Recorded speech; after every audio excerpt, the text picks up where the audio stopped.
Na semana passada, o teólogo Victor Fontana fez um debate, entre muitas aspas, com o padre José Eduardo no Redcast. E muitos de vocês me pediram para fazer um react a este vídeo. Não quero aqui parecer alguém que está perseguindo o Victor Fontana. Eu sei que eu faço muitos reacts a ele e eu gostaria de usar essa oportunidade para explicar por que eu faço tantos reacts ao Victor Fontana.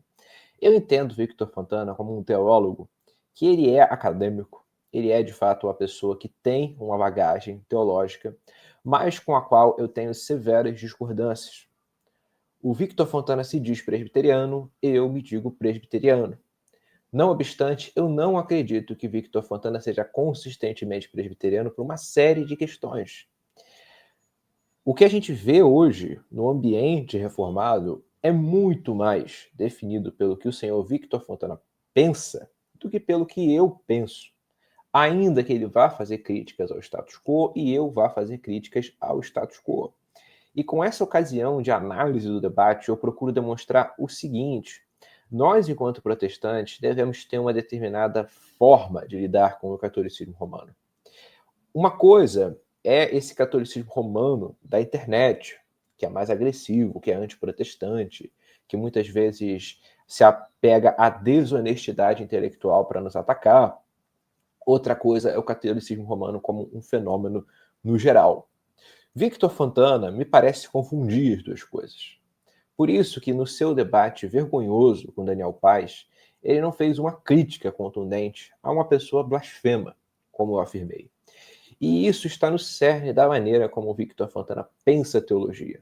Logo, eu tenho sim minhas divergências com ele e usarei dessa oportunidade como uma forma de mostrar tanto os erros do catolicismo romano, como eu já tenho feito em muitos vídeos, como demonstrar que a perspectiva dos chamados teólogos gente boa para lidar com isso não é a melhor. Você que me acompanha, curta, comente. Se você não for inscrito, se inscreva. Se você é inscrito, confira se você ainda está inscrito. E vamos que vamos para o vídeo. Pessoal, eu botei na velocidade 1.75 porque eu acho que eles falam muito devagar. Então acho que vai tornar mais dinâmico aqui o React. Eu queria que a gente pudesse iniciar falando sobre um momento pré-divisão. Seria um momento pré-reforma. Porque aí a gente pode identificar, muita gente fala sobre como estava o cenário da Igreja Católica na época, né? Como foi, por exemplo, a Reforma Protestante, Martinho Lutero, se ele era um bom padre, se não era, qual que era a reivindicação dele, que a gente poderia, pra gente poder começar ali, né? A tratar desse assunto. Acho que é uma boa. Uma parte do que a gente sabe sobre a reforma protestante de maneira geral no Brasil vem do currículo escolar do ensino médio. A reforma protestante e a baixa idade média é algo que faz parte da disciplina de história e que quem passa pelo ensino médio acaba tendo alguma noção do que é falado ali. Mas como toda disciplina de história no ensino médio, o que a gente vê é uma simplificação, até porque baixa idade média e reforma protestante não são itens curriculares que são muito cobrados em vestibular. Você estuda no ensino médio para passar no vestibular, e geralmente E existe o problema da cosmovisão por trás do ensino, que é secularista. Logo, se a cosmovisão que norteia todo o establishment educacional é anticristã, como eu já tenho falado em várias ocasiões, nós temos um problema seríssimo na educação, que não é apenas um problema de má gestão de recursos, mas um problema intrínseco à cosmovisão das bases dessa educação. Logo, um período como a era medieval, como o próprio período pré-reforma, não são bem abordados, salvo por uma perspectiva materialista. Então, eu concordo com o Victor Fontana, nós temos um entendimento muito rudimentar, eu diria que enviesado, para o período que precede a modernidade. Nós só começamos a dar uma atenção maior a esses temas mediante redes sociais. E quando eu falo o ambiente educacional, não estou me restringindo às escolas apenas. E isso acontece nos seminários. Você vê que, embora nos seminários se fale da reforma protestante como algo grandioso, como algo importante, normalmente se minimiza o papel dela. Eu olho hoje para o Brasil e vejo que muitos protestantes têm uma compreensão muito pobre sobre a reforma. E a gente vai ver aqui, ao longo desse react, que o próprio Victor Fontana, que é uma pessoa instruída, é um estudioso, também incorre em sérios erros sobre a reforma protestante. Vamos continuar. vestibular em história pede as coisas meio que da Revolução Francesa para frente. Então, o que geralmente é falado na escola? É assim, ó. E eu já tô dizendo que é uma super simplificação, até pro padre não, não ficar muito bravo Não. comigo. Mas geralmente o que a gente aprende, né? Você vê como é que é o tom do debate, né? O cara já está preocupado em não deixar o padre nervoso, né? O padre bravo. E, pessoal, como eu já falei em várias ocasiões, debate não é para você fazer amigos. Debate é para você discutir ideias. Eu entendo que deve existir um certo respeito no debate, mas esse respeito não exige você ser flexível a ponto de você negar a sua ideia, a ideia que você está defendendo, para ficar bem com o oponente. É possível ter um debate respeitoso e antitético. Eu vejo que aqui no Brasil a gente tem uma dificuldade muito grande com esse negócio de debate. Agora, você olha para os Estados Unidos, pega um debate do Greg Bunsen. Ele destruiu os ateus. Mas ele não era desrespeitoso. Ele simplesmente apresentava as inconsistências do ateísmo. Logo, é claro que os ateus ficavam moídos de raiva, mas isso não se dava mediante ataques pessoais, não se dava mediante insultos, mediante desqualificação do oponente. Eu diria, então, que a gente precisa, sim, aprender a debater, mas sem essa coisa toda de querer mimar o nosso oponente, de querer se sair bem com o nosso oponente, porque protestantismo e catolicismo romano são água e óleo, não existe conciliação entre eles. Então, sempre que existir um debate entre essas duas perspectivas religiosas, vai haver desafetos. Vai haver desafetos. Por quê? Porque religião é algo que mexe com a gente. O protestante, ele tem a sua autoridade absoluta na palavra de Deus. O católico romano vai entender que a escritura está à altura da tradição, ambas são palavra de Deus, e você tem o magistério como intérprete. Então, são perspectivas que vão gerar mundos completamente distintos. Logo, Sr. Fontana, você não deveria estar preocupado em desagradar o padre, mas sim em mostrar que o catolicismo romano é falacioso e inconsistente. Mas, para quem passa pano por um blasfemo, né, vai esperar o quê em relação a um debate com o católico romano? Vamos continuar. Na escola, assim, olha, durante a Baixa Idade Média, a Igreja Católica, ela tem uma série de crenças que geram uma revolta, principalmente entre dois padres ou monges agostinianos. Entre essas práticas, a venda de indulgências, que seriam documentos que você compra para diminuir os anos no purgatório, ou às vezes na caricatura da caricatura da caricatura é comprar a salvação, alguma coisa assim, às vezes o professor de história fala algo desse tipo. Ele falou mesmo. E aí, contra isso se insurgem não apenas Lutero, mas alguns outros reformadores. Se o que eles queriam era uma reforma ou uma cisão dentro da igreja é uma outra discussão ainda, mas dentro da disciplina de história que a gente... Você vê que uma coisa que é muito presente em toda a argumentação do Victor Fontana ao longo desse debate é ele sempre colocar as coisas em um tom de ambiguidade. Ele vai falar que isso é passível de discussão, isso é assim, isso é assado. E eu não sei até que ponto que o Victor Fontana ele realmente acredita na reforma, como o pensamento reformado vê a reforma. Eu não sei até que ponto que o Victor Fontana se considera alinhado, por exemplo, aos símbolos de Westminster. E quando eu falo símbolos de Westminster, eu não estou nem olhando lá para trás. Estou olhando para os símbolos que a gente tem hoje, e já passaram por modificação. Eu não vou aqui entrar em detalhe. Porque a reforma protestante, necessariamente, é vista por nós, protestantes, como um avivamento, como um agir de Deus na história, como um retorno à Escritura.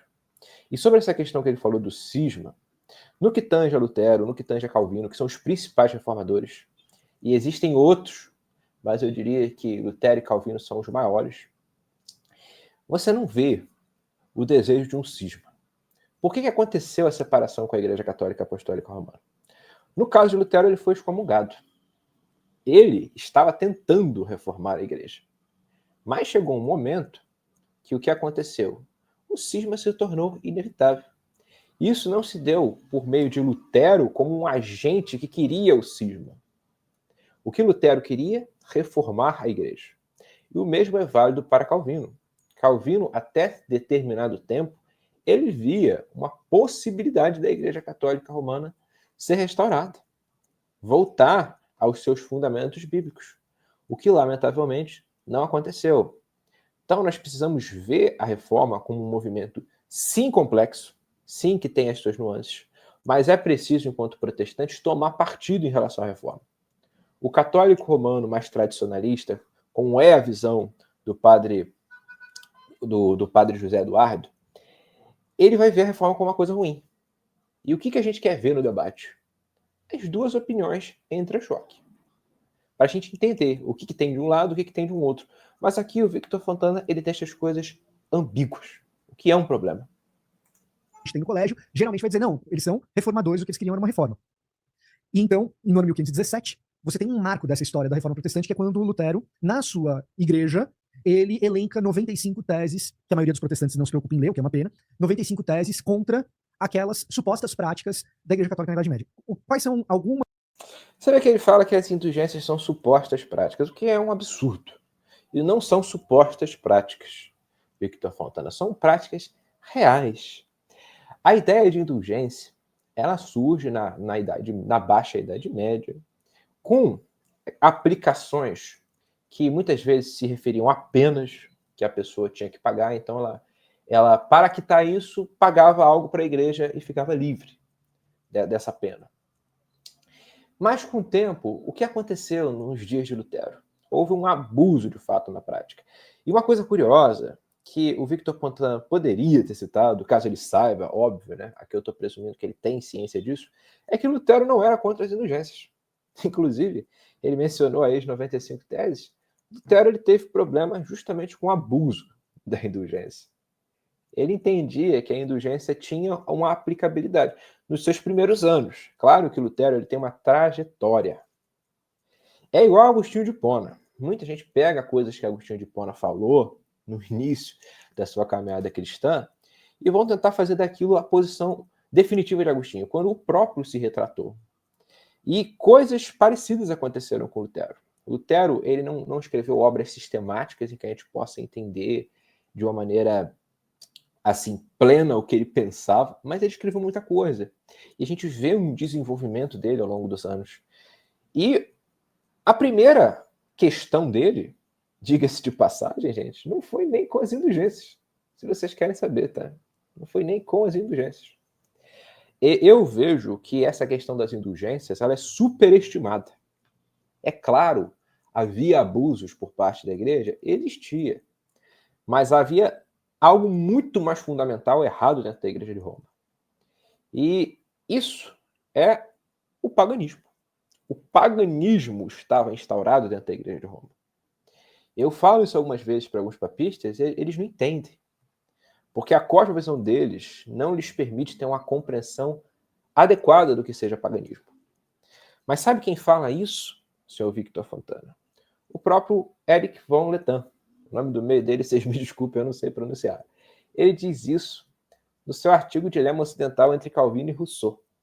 Olha o que ele vai dizer, e eu vou ler aqui a citação dele, que eu vou deixar na descrição desse vídeo. Sobre a reforma protestante.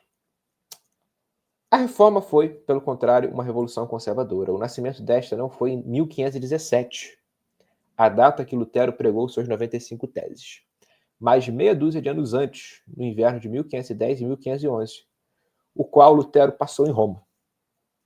Olha o que o Eric Van Ledan está dizendo.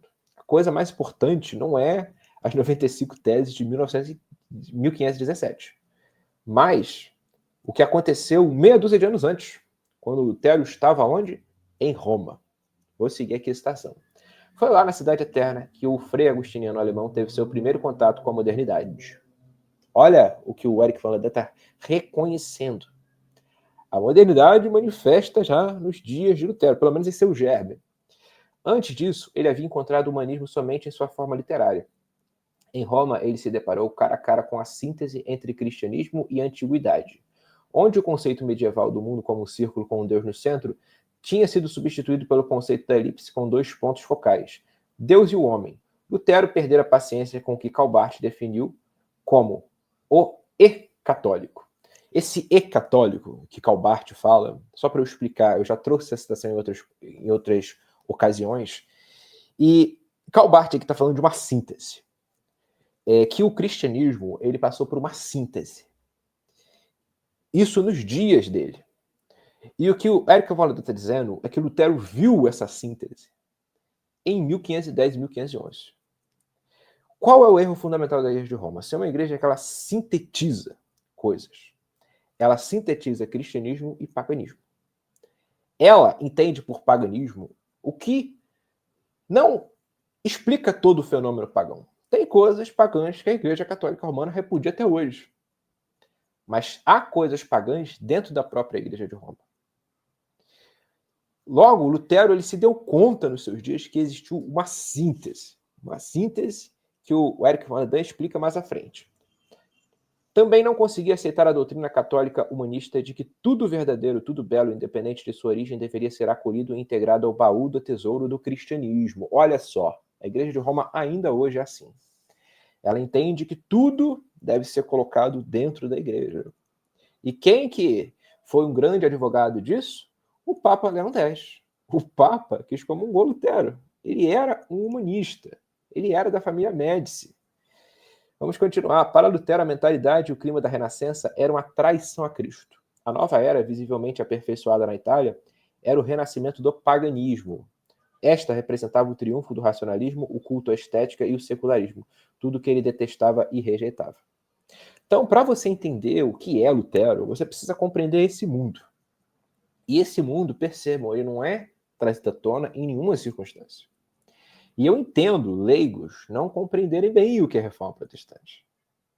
Mas o que eu não entendo é o Victor Fontana não conseguir trazer isso à tona. Sendo que é, sim, um ponto fundamental. Ele disse que a indulgência é algo que supostamente acontecia. Eu estou falando acontecia. A própria Igreja de Roma hoje reconhece que acontecia. E o próprio Lutero, como eu falei, não tinha problema com as indulgências nos seus primeiros anos, em que ele começa a sua jornada em direção à reforma. Mas o que incomodava Lutero, no fundo, era isso, era essa síntese. Vamos continuar. Umas ressalvas que eu vou colocar nessa versão do ensino médio que a gente geralmente tem. A primeira ressalva que eu quero colocar é a seguinte: havia venda de indulgências? Havia. Disseminado em todo o catolicismo romano? Não.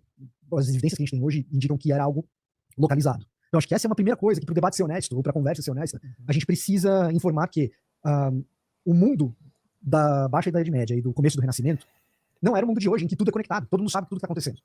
Não tinha internet, não tinha celular. Então, a realidade da Alemanha ou da Prússia, naquela época, é diferente da realidade de Roma e do Vaticano, que por sua vez... Olha, aqui tem vários pontos que ele falou, vou procurar ser bem sucinto. Ele admitiu que tinha indulgência, mas falou que não era bem aquilo tudo e não acontecia em todos os lugares. Embora, senhor Victor Fontana, esteja correto o que você disse, que não existia um mundo conectado, então o que acontecia em Roma não é o que acontecia na Alemanha, a coisa em Roma, Fontana, não era melhor do que na Alemanha. Era muito pior. Muito pior. Você dizer que... Você pelo menos sugerir. Eu não estou falando que você disse, mas você ao menos sugeriu. Você sugerir que a indignação de Lutero não era legítima, sendo protestante, é algo imperdoável do ponto de vista da sua própria confissão. Porque é claro que existem debates, é claro que o debate, historiograficamente falando, ele precisa ser honesto. Mas nem tudo se resume à historiografia. As questões fundamentais são questões de crença. E quando existe debate entre protestantes e católicos, são as questões de crença que têm que ser trazidas à tona. A gente pode empregar história? Podemos empregar história, podemos apontar imprecisão nos nossos oponentes, ou até mesmo desonestidade em alguns casos. Vocês veem eu aqui no canal muitas vezes apontando, a partir de autoridades católicas romanas, como que os papistas estão equivocados. Aqui, o que eu fiz? Eu citei um historiador católico romano monarquista, que é antiprotestante, diga-se de passagem. O Erich von Däniken odiava o protestantismo, embora ele tenha dito essas coisas por pura honestidade intelectual. Mas você dizer que o mundo de Lutero era caracterizado pela questão das indulgências apenas em um contexto, enquanto no resto ele poderia estar bem em alguma ocasião, é impreciso. Olha o que Eugen Rosenstock Hill se diz na obra Hour of Revolution. É imensa a contribuição da Itália para a humanidade. Suas glórias foram condensadas em obras-primas de 50 anos que mantiveram europeus e norte-americanos encantados por outros 400. Aqui, Eugen Rosenstock Hill está falando da Itália, pré-reforma. Você vê o Renascimento, aquela coisa gloriosa das artes e tal, que é desenhada. Você vê Da Vinci, Michelangelo, essa galera toda. Mas olha o que o Rosenstock vai dizer a seguir. Isso é Itália. Desde muito cedo, a Itália se tornou o santo sepulcro para o viajante europeu. O período das revoluções do clero, todavia, deve ser considerado ainda sob outro aspecto. Para o restante da Europa, o Renascimento não foi uma idade de ouro. A vantagem da Itália foi o infortúnio do mundo. O século XV é um período terrível, infeliz, obscuro e cruel. As orgias dos príncipes italianos, Borgia, e o sofrimento geral das nações europeias lançam uma sombra duradoura sobre todos os encantos na arte e na literatura. O século XV foi um tempo de dissolução, de decepção, do reacionarismo mais extremado. Um século que oferece, em todos os aspectos, a explicação para a nossa situação atual. Foi um tempo prematuro, repleto de problemas prementes e despreparado para solucioná-los. Então, o tempo que precedeu Lutero e o próprio tempo de Lutero era de extrema crise. Crise na igreja, crise no Estado e crise espiritual. E foi contra a crise espiritual que Lutero se indignou. É importante eu trazer essas citações desde já, porque a gente vai contextualizar isso muitas vezes ao longo do React. Vez é diferente da realidade da Irlanda, e por sua vez é diferente da realidade de Portugal. Se até hoje é diferente, imagina, quando você não tinha esse intercâmbio de comunicação tão forte, essa rede de comunicações tão forte. Então, para primeiro desfazer um pouquinho da caricatura, Lutero, Calvino e outros reformadores, se a gente quiser pensar em Jan Hus, movimento hussita, um século antes, eles estão lidando com realidades locais. Essas realidades locais os levam a um impulso, na minha interpretação, um impulso compreensível, de dizer, o que nós vivemos aqui precisa mudar. E ao tentar promover essa mudança, eles encontram resistência. E a partir dessas resistências, inicia-se um processo de cisão, um processo de separação. Os reformadores lidaram com contextos locais, mas esses contextos locais, eles davam sintomas de uma crise global.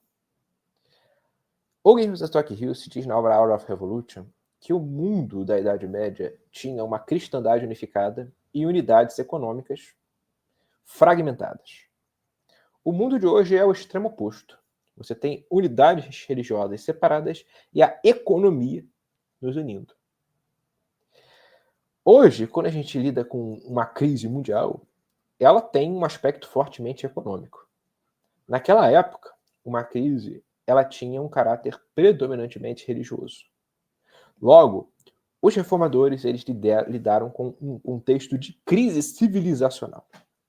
Logo, sim, senhor Fontana, lidaram com realidades locais, mas que davam indícios de um mal global.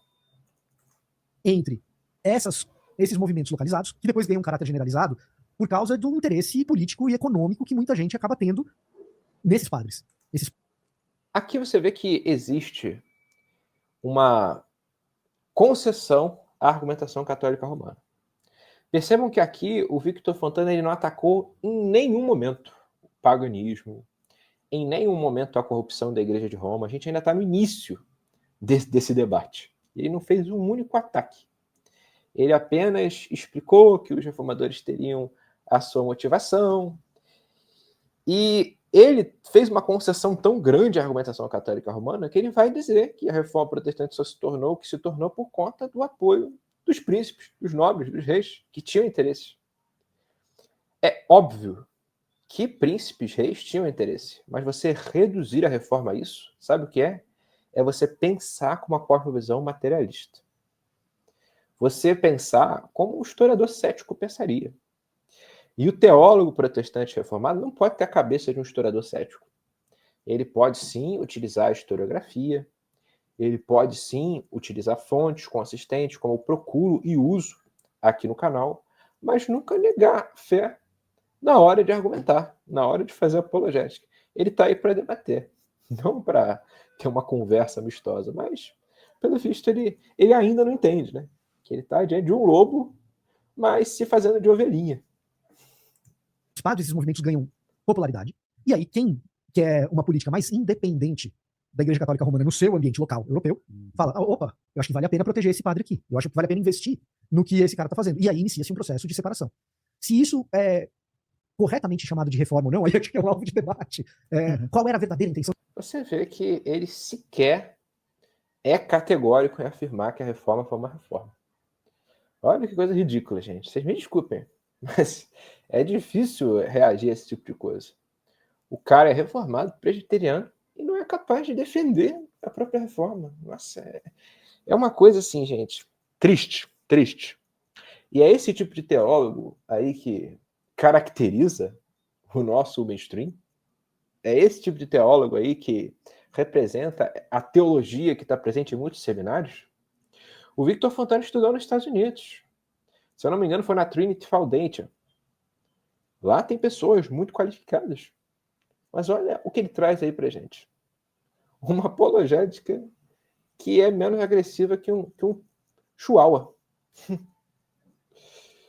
Vamos continuar. De Martinho Lutero também é um alvo de debate para biógrafos críticos dizerem o que estava acontecendo na cabeça do cara. Mas o fato é que a separação ela se dá pela questão das indulgências em uma medida, em outra medida pelo sistema soteriológico na cabeça de quem era agostiniano naquele período. Então, tanto Lutero quanto Calvino, eles seguiam Santo Agostinho. E, em alguma medida, há quem diga que Agostinho é um pouco radicalizado na sua interpretação calvinista. Até os luteranos falam isso. Né? Você vê que, assim, ele não é nem capaz de reconhecer que Agostinho é a grande base da reforma e que os reformadores foram os seguidores mais fiéis de Agostinho. Gente, é tão forte esse fato de que os reformadores foram os seguidores mais fiéis de Agostinho, que dentro da Igreja Católica Romana, meados do século XVII ou XVIII, existiu um movimento de retorno ao agostinianismo, que se deu em alguns círculos e foi perseguido e considerado herege, o chamado jansenismo. O jansenismo foi um movimento de retorno da Igreja Católica Romana para o agostinianismo. E o que aconteceu com esse movimento? Ele foi perseguido. E se você pega os escritos, por exemplo, de Pascal, que era um jansenita, você vê pontos de convergência com o pensamento calvinista, com a predestinação. Você vê pontos de contato com o que seria uma soteriologia reformada. E outra coisa muito importante a ser dita é que o princípio material da reforma é a justificação da graça através da fé. A justificação pela graça através da fé, me desculpe. Os reformadores se debateram nessa tecla. Mas qual que era a causa raiz do problema? Era a Igreja de Roma, que era uma igreja apóstata. Uma igreja que havia sido caracterizada já naquele tempo pela síntese com o paganismo. Então eu diria que, para a gente entender a reforma, é preciso compreender o fundamento do erro da Igreja de Roma, que é a sua natureza de sintetizar todas as coisas dentro dela. Essa é a causa da soteriologia de Roma poder ser chamada de semipelagianismo. Os católicos romanos anatematizam o pelagianismo, mas na prática as implicações do que eles creem significa uma aproximação com o Pelágio. Você entende que a salvação ela se dá pela fé e pelas obras, não somente pela fé. A fé não é a causa instrumental da salvação, mas ela é parte da salvação. Na Igreja de Roma, você tem a santificação confundida com a justificação. E esse é um erro que está presente até os dias de hoje. A igreja se vê como a mediadora de graça, como aquela que manifesta a presença sacramental de Cristo no mundo, e você precisa estar dentro da igreja para ser salvo. Igreja esta, que no caso católico romano, é uma igreja sincrética, porque ela mistura cristianismo e paganismo. Ela acrescenta tanta coisa ao cristianismo que ela acaba descaracterizando a própria verdade que ela professa. Quando os católicos romanos professam Cristo como Senhor, eles não são consistentes, porque Cristo não é de fato Senhor. Quem é Senhor é a própria igreja. A própria igreja, ela se confunde com Cristo. Quem vai explicar isso muito bem é o Leonardo de Chirico, nessa obra aqui, ó. Mesmas palavras, universos distintos. Eu, em determinado momento, vou ver se eu faço uma live só para falar de obras, para vocês se aprimorarem na apologética contra o catolicismo romano. Mas o Victor Fontana não leu essas obras. Sabe por quê? Ele tem um vídeo antigo, que talvez um dia, mais pra frente, eu faça um react, que ele responde a pergunta de que livro dá para um católico romano ler para ele deixar de ser católico. E o Victor Fontana deu aqueles risinhos, né? E falou, a Bíblia. E é claro que o católico romano tem que ler a Bíblia. A Bíblia não é um livro qualquer. Ela é a revelação de Deus. Ela é a própria palavra de Deus, é Deus falando.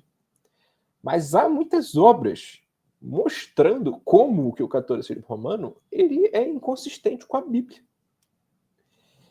E o Victor Fontana ou não leu essas obras ou acha que elas são ruins. Por quê? Porque ele acredita nesse diálogo amistoso com quem está subvertendo a fé dele. Os católicos romanos, meus amados irmãos, eles estão em uma cruzada digital contra nós protestantes. Percebam como que eu sou atacado aqui nessa página. Eu sou muito atacado. Porque eu falo verdade, às vezes, a partir de fontes católicas romanas, e eles estão preocupados com o barulho que eu estou fazendo. Agora, que ameaça que o Victor Fontana faz para os católicos romanos?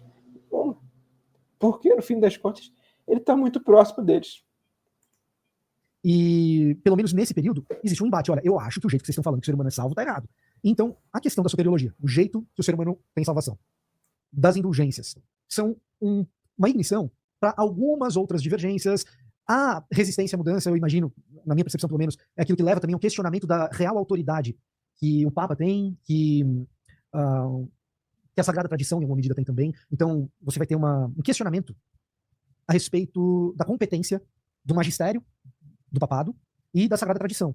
Pô, será que, se a gente chegou onde a gente chegou, e eu acho que o questionamento local desses padres, quando honestos, é uma coisa mais ou menos desse jeito, Júnior. Se a gente chegou onde a gente chegou e essa situação tá ruim, será que a interpretação do Sagrado Magistério, da Sagrada Tradição, é de fato confiável? Se confiável, até que ponto? E a partir desse momento, se é reforma ou se é separação, a coisa fica nublada. Tá. Pode falar. Eu acho assim. Antes de ouvir o que o padre vai dizer, percebam que o Victor Fontana ele comete um erro gravíssimo quando ele diz que Lutero e os reformadores eles questionaram a Sagrada Tradição e questionaram o magistério. O magistério, Victor Fontana, não era entendido como autoridade absoluta da Igreja de Roma, da Igreja Católica, nos dias de Lutero. Tampouco a tradição. A ideia de que as autoridades da Igreja Católica são a Escritura Sagrada, a tradição e o magistério é uma ideia recente. Você não vê isso nos pais da Igreja, você não vê isso na Idade Média. Os pais da Igreja falavam de tradição, mas cada um tinha uma definição do que era tradição. Muitas vezes, tradição era precisamente o credo apostólico. Quando os católicos romanos de hoje, do século XXI, falam de tradição, eles estão falando da tradição católica, que eles entendem como tradição católica. Quando Irineu de Leão, quando Agostinho, quando os pais falavam de tradição, eles não estavam falando disso que a Igreja Católica Romana entende como tradição. Então você comete aí um erro gravíssimo. Você ajuda o seu oponente ao cometer essa imprecisão. Inclusive, quem foi que elevou a tradição ao nível das Escrituras, tornando o magistério oficialmente um intérprete? O Concílio de Trento. Você vai ver isso no Concílio de Trento. Existia antes um rudimento de uma autoridade do magistério sobre a Escritura? Existia. Se você vê a Revolução de Hildebrando, de Gregório VII no século XI, você vê uma afirmação de que o Papa tem o poder temporal. E com esse poder temporal, ele incorria em uma inovação. Por isso que Eugen Rosenstock Huss é muito preciso quando chama a reforma de Hildebrando de revolução. Porque você vê o papado tendo uma força enorme. Você vê o papado se tornando aquilo que ele é hoje. Entendeu? Ou pelo menos assim, se tornando mais próximo daquilo que ele é hoje. Porque uma coisa é fato, tá, pessoal? Uma coisa é fato. O papado nem sempre foi visto pela Igreja Católica como ele é visto hoje. Gregório VII não acreditava em infalibilidade papal. Gregório Magno, então, menos ainda. O Gregório Magno disse que quem se proclama bispo dos bispos é o anticristo. Você vê, o cara que praticamente criou o papado, né, deu ao papado os moldes que ele tem hoje, falou que aquele que diz que é bispo dos bispos é o anticristo. Então você vê que a Igreja Católica Romana, muito diferente de ser uma igreja estática, é uma igreja que é uma verdadeira metamorfose ambulante. Ela está todo o tempo mudando. E você, Victor Fontana, está cometendo um anacronismo. Você está pegando o que a Igreja Católica Romana hoje entende e aplicando para os dias de Lutero, tornando Lutero, assim, um revolucionário no pior sentido. Como se ele tivesse questionado a realidade e se oposto a ela. Isso tem muito a ver com o que o Guilherme Freire fala. Guilherme Freire, que eu já refutei aqui algumas vezes no canal, com o que o Marcelo Andrade fala. Você está dando munição para os seus inimigos. Ou eles não são seus inimigos, ou você os tem como amigos. Você não está preocupado com a verdade de Cristo. Você está só preocupado com ter amigos, se sair bem. Isso é um problema. É um problema. Inclusive, amados irmãos, Rushdoony diz isso amparado em historiadores. Rushdoony foi alguém que fez um trabalho muito consistente nesse aspecto. Que o movimento conciliar tinha o mote de retorno à igreja primitiva. Uma coisa essencial para todos os teólogos protestantes, todos os interessados em teologia protestante, é compreender a história da reforma. Quais são as bases intelectuais da reforma? Uma delas é o movimento conciliar. O movimento conciliar tinha o objetivo de voltar para a igreja primitiva. Mas, com a reforma trouxe um cisma da cristandade, sabe o que aconteceu? A igreja de Roma perdeu essa busca. Ela parou de se dizer uma igreja que procurava consistência com o cristianismo primitivo. Porque quem herdou isso foram os protestantes. O protestantismo quis voltar para o cristianismo primitivo. A igreja de Roma hoje, não mais. Ela se vende como uma igreja que não muda quando ela está a todo tempo mudando. Então notem que eu estou falando demais aqui, eu sei, mas é porque são muitos erros que o senhor Fontana comete. E esses erros nada mais são do que munição para os nossos adversários. Vamos ouvir o que o padre vai falar. Eu queria voltar um pouco antes desse período, porque eu acho que o que a gente chamaria de pré-reforma é um arco de tempo bastante significativo. Eu diria cerca de 400 anos, pelo menos. Né? Isso é importante, tá? Eu compreendo que isso que o padre fez, por incrível que pareça, é muito mais coerente do que o Fontana fez. De tentar dizer que o dia de Lutero tinha um probleminha ali, né? Mas o Lutero foi movido pela ignição do problema das indulgências e daí começou a questionar tudo. Mas vamos ver o que o padre vai falar do período pré-reforma, que é muito importante. Por quê? O que acontece? Século X, século XI, a igreja tem a efervescência de alguns grupos espirituais que começam a surgir aqui ou ali na Idade Média. Grupos que tinham uma origem um pouco gnóstica. O que eu quero dizer com isso? O gnosticismo é uma heresia que professa a maldade da matéria. Essa é a ideia principal da gnose. A matéria é má, o espírito é bom. O gnosticismo é dualista, o gnosticismo, além disso, coloca o conhecimento numa posição soteriológica muito mais alta do que o que de fato ele tem, e assim por diante. Começam a aparecer grupos. Então, por exemplo, as beguinas, os begardos, os franciscanos espirituais dentro do franciscanismo, chamados fratricelli, e todos eles tinham uma mentalidade mais ou menos assim: olha, a igreja é essa instituição que nós estamos vendo aí, cheia de problemas. Mas a igreja verdadeira é a igreja dos espirituais. É a igreja dos santos. Há uma mística desse período, que eu gosto muito dela, inclusive, embora tenha problemas nos textos, que é a Marguerite Porret. Ela fala sobre a igreja pequena e a grande igreja. Né? Então, a igreja pequena seria a igreja da maioria, e a grande igreja seria a igreja dos eleitos, dos salvos, dos espirituais. Ora, nessa mesma, digamos assim, tradição mística espiritual, um cisterciense chamado Joaquim de Fiore. Antes eu preciso só falar um pouco sobre o que ele disse desses grupos, que ele chama de gnósticos. Eu não usaria a palavra gnósticos, tá? Eu diria que o termo gnóstico ele é muito mal utilizado pelos católicos romanos. A gente precisa entender quando que surgiu esse termo gnosticismo. O termo gnosticismo ele aparece no século XIX como um entendimento sistemático de um fenômeno. Quem consagrou o termo gnosticismo foi Adolf von Harnack, um grande teólogo liberal. E a partir daí se passou a falar do gnosticismo enquanto um fenômeno, algo historiograficamente consistente. Mas eu diria que existiu, nesse período que o padre falou, uma influência muito grande do neoplatonismo. O neoplatonismo ele sempre foi uma chaga dentro da história do cristianismo. Inclusive, R.J. Rushdoony vai falar sobre isso na sua obra Rejeição à Humanidade.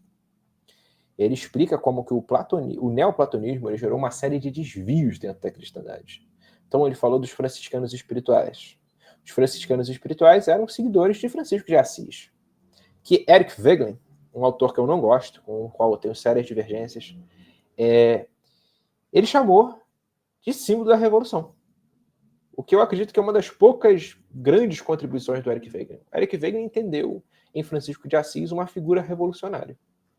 O Francisco de Assis rompeu com a igreja? Não rompeu com a igreja, mas ele era influenciado por uma concepção neoplatônica. E de Francisco de Assis, você tem duas alas. Você tem uma ala mais acadêmica e uma ala que era espiritual. Essa caminhava para um pensamento revolucionário. E era revolucionário, nós podemos dizer, né? Anacronicamente, como nós vemos os movimentos revolucionários modernos.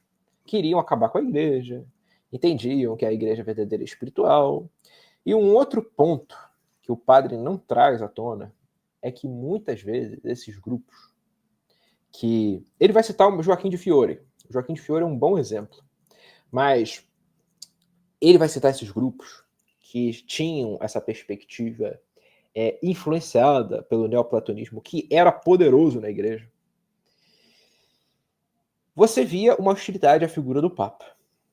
Você viu uma hostilidade à figura do Papa? Por quê? Porque Gregório VII, quando ele faz a sua revolução, ele promove a bula Dictatus Papae, que pode ser entendida literalmente como ditadura do Papa. Algumas pessoas do meio católico romano não gostam quando eu falo isso, acham que é desonestidade intelectual, porque Dictatus Papae, se você for jogar no Google, vai traduzir como ditados do Papa. Só que basta a gente ir um pouco da etimologia da palavra, né? O que é um ditador? É alguém que dita. Então, o Dictatus Papae é uma série de artigos que confere ao papado o poder da espada. Gregório VII excomungou o imperador. Se eu não me engano, ele até menciona isso mais à frente.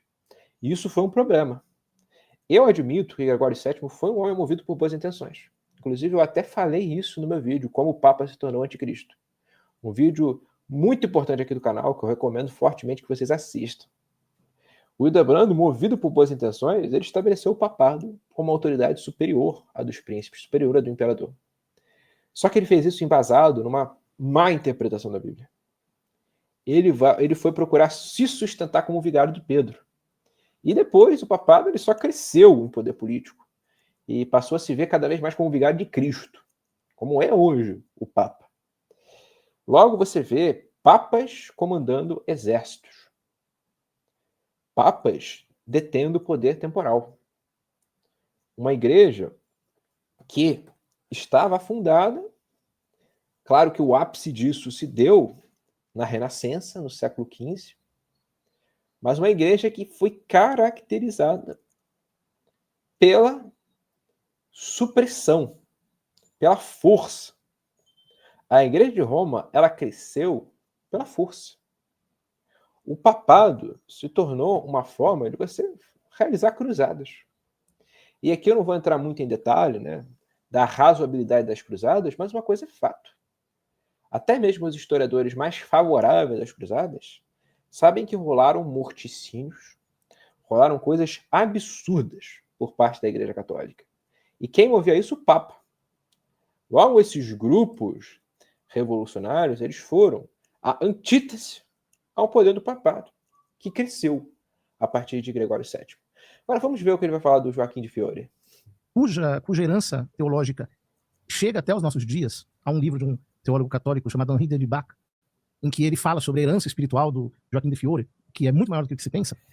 Ele diz que a história humana pode ser dividida em 3 eras. A era do Pai, que seria o Velho Testamento, a era do Filho, que seria o Novo Testamento, e viria a era do Espírito.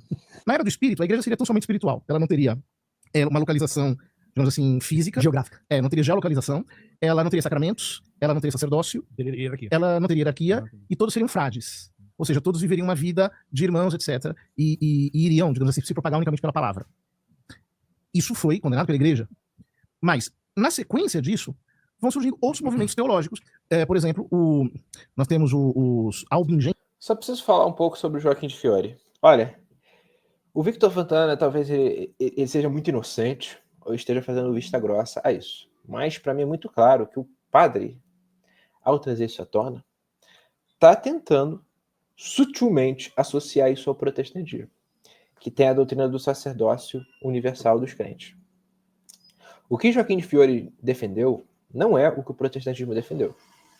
A gente pode, sim, entender que o método historicista de interpretação da escatologia estava presente no mundo medieval. E não foi só o Joaquim de Fiori que pensava dessa forma. Você vê, de fato, nessa pessoa do Joaquim de Fiori, alguém disruptivo. Eric Wegelin fala muito de Joaquim de Fiori. Fala que ele teve influência no que viria a ser o comunismo.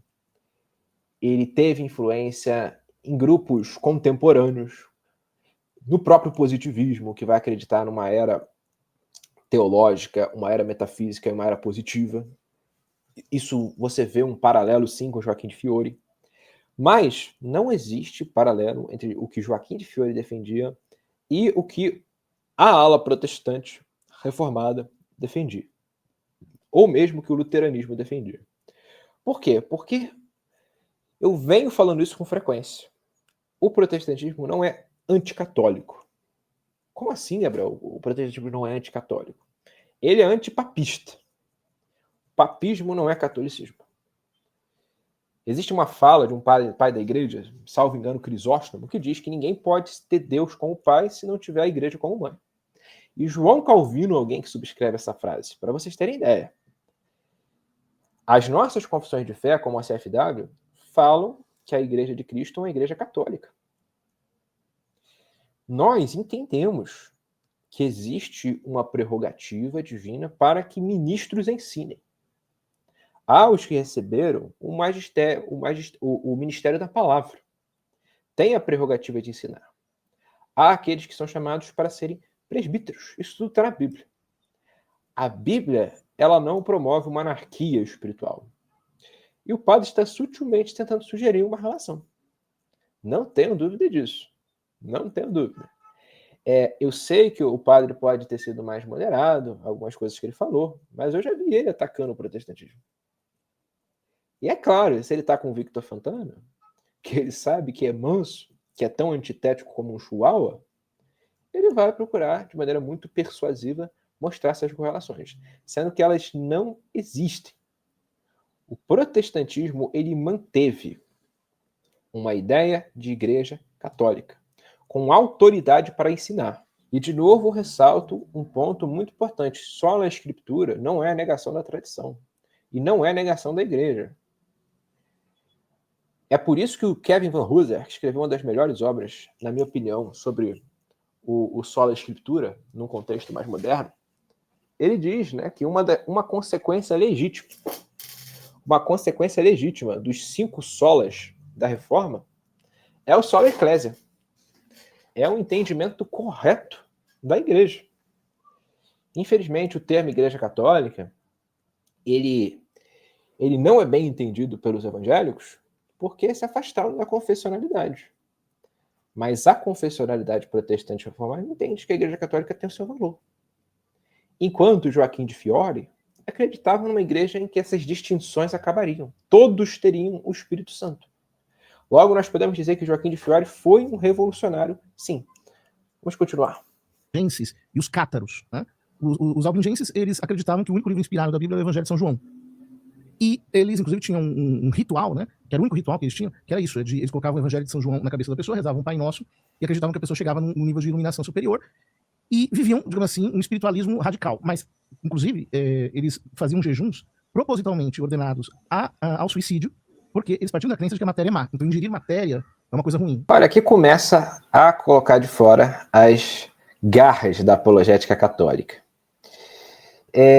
Não existe absolutamente nenhuma prova consistente de que os cátaros ou albigenses faziam essas coisas.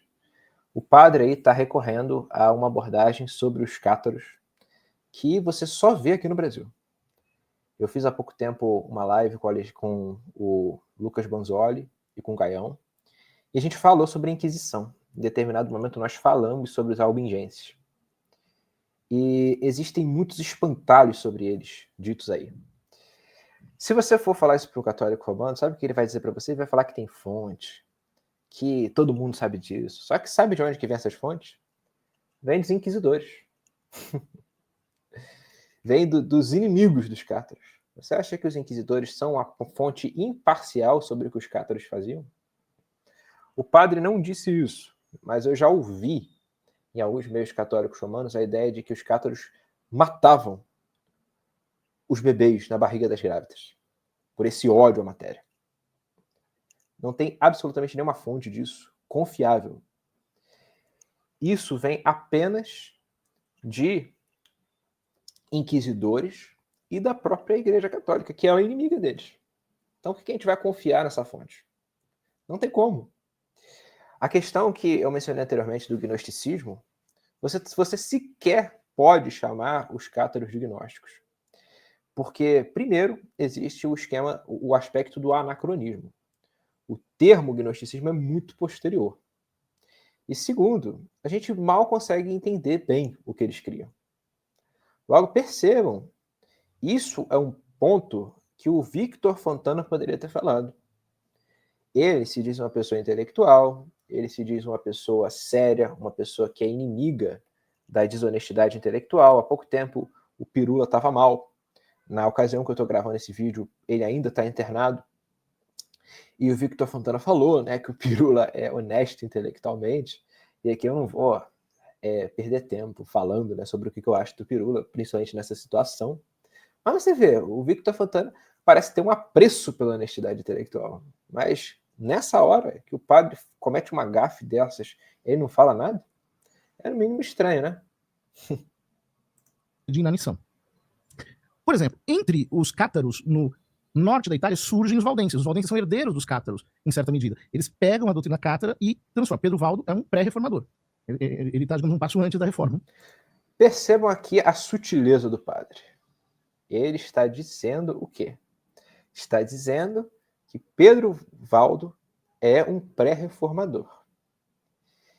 E tem uma influência dos cátaros. Olha a argumentação dele, gente. Olhem a argumentação. Prestem muita atenção.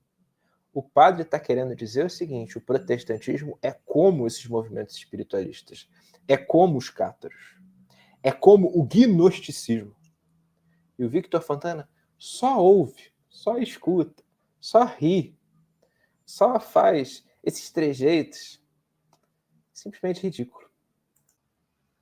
E sobre Pedro Valdo e os cátaros, outro ponto que ele falou, que Pedro Valdo foi, de certa forma, influenciado pelos cátaros, não há como a gente afirmar isso, padre.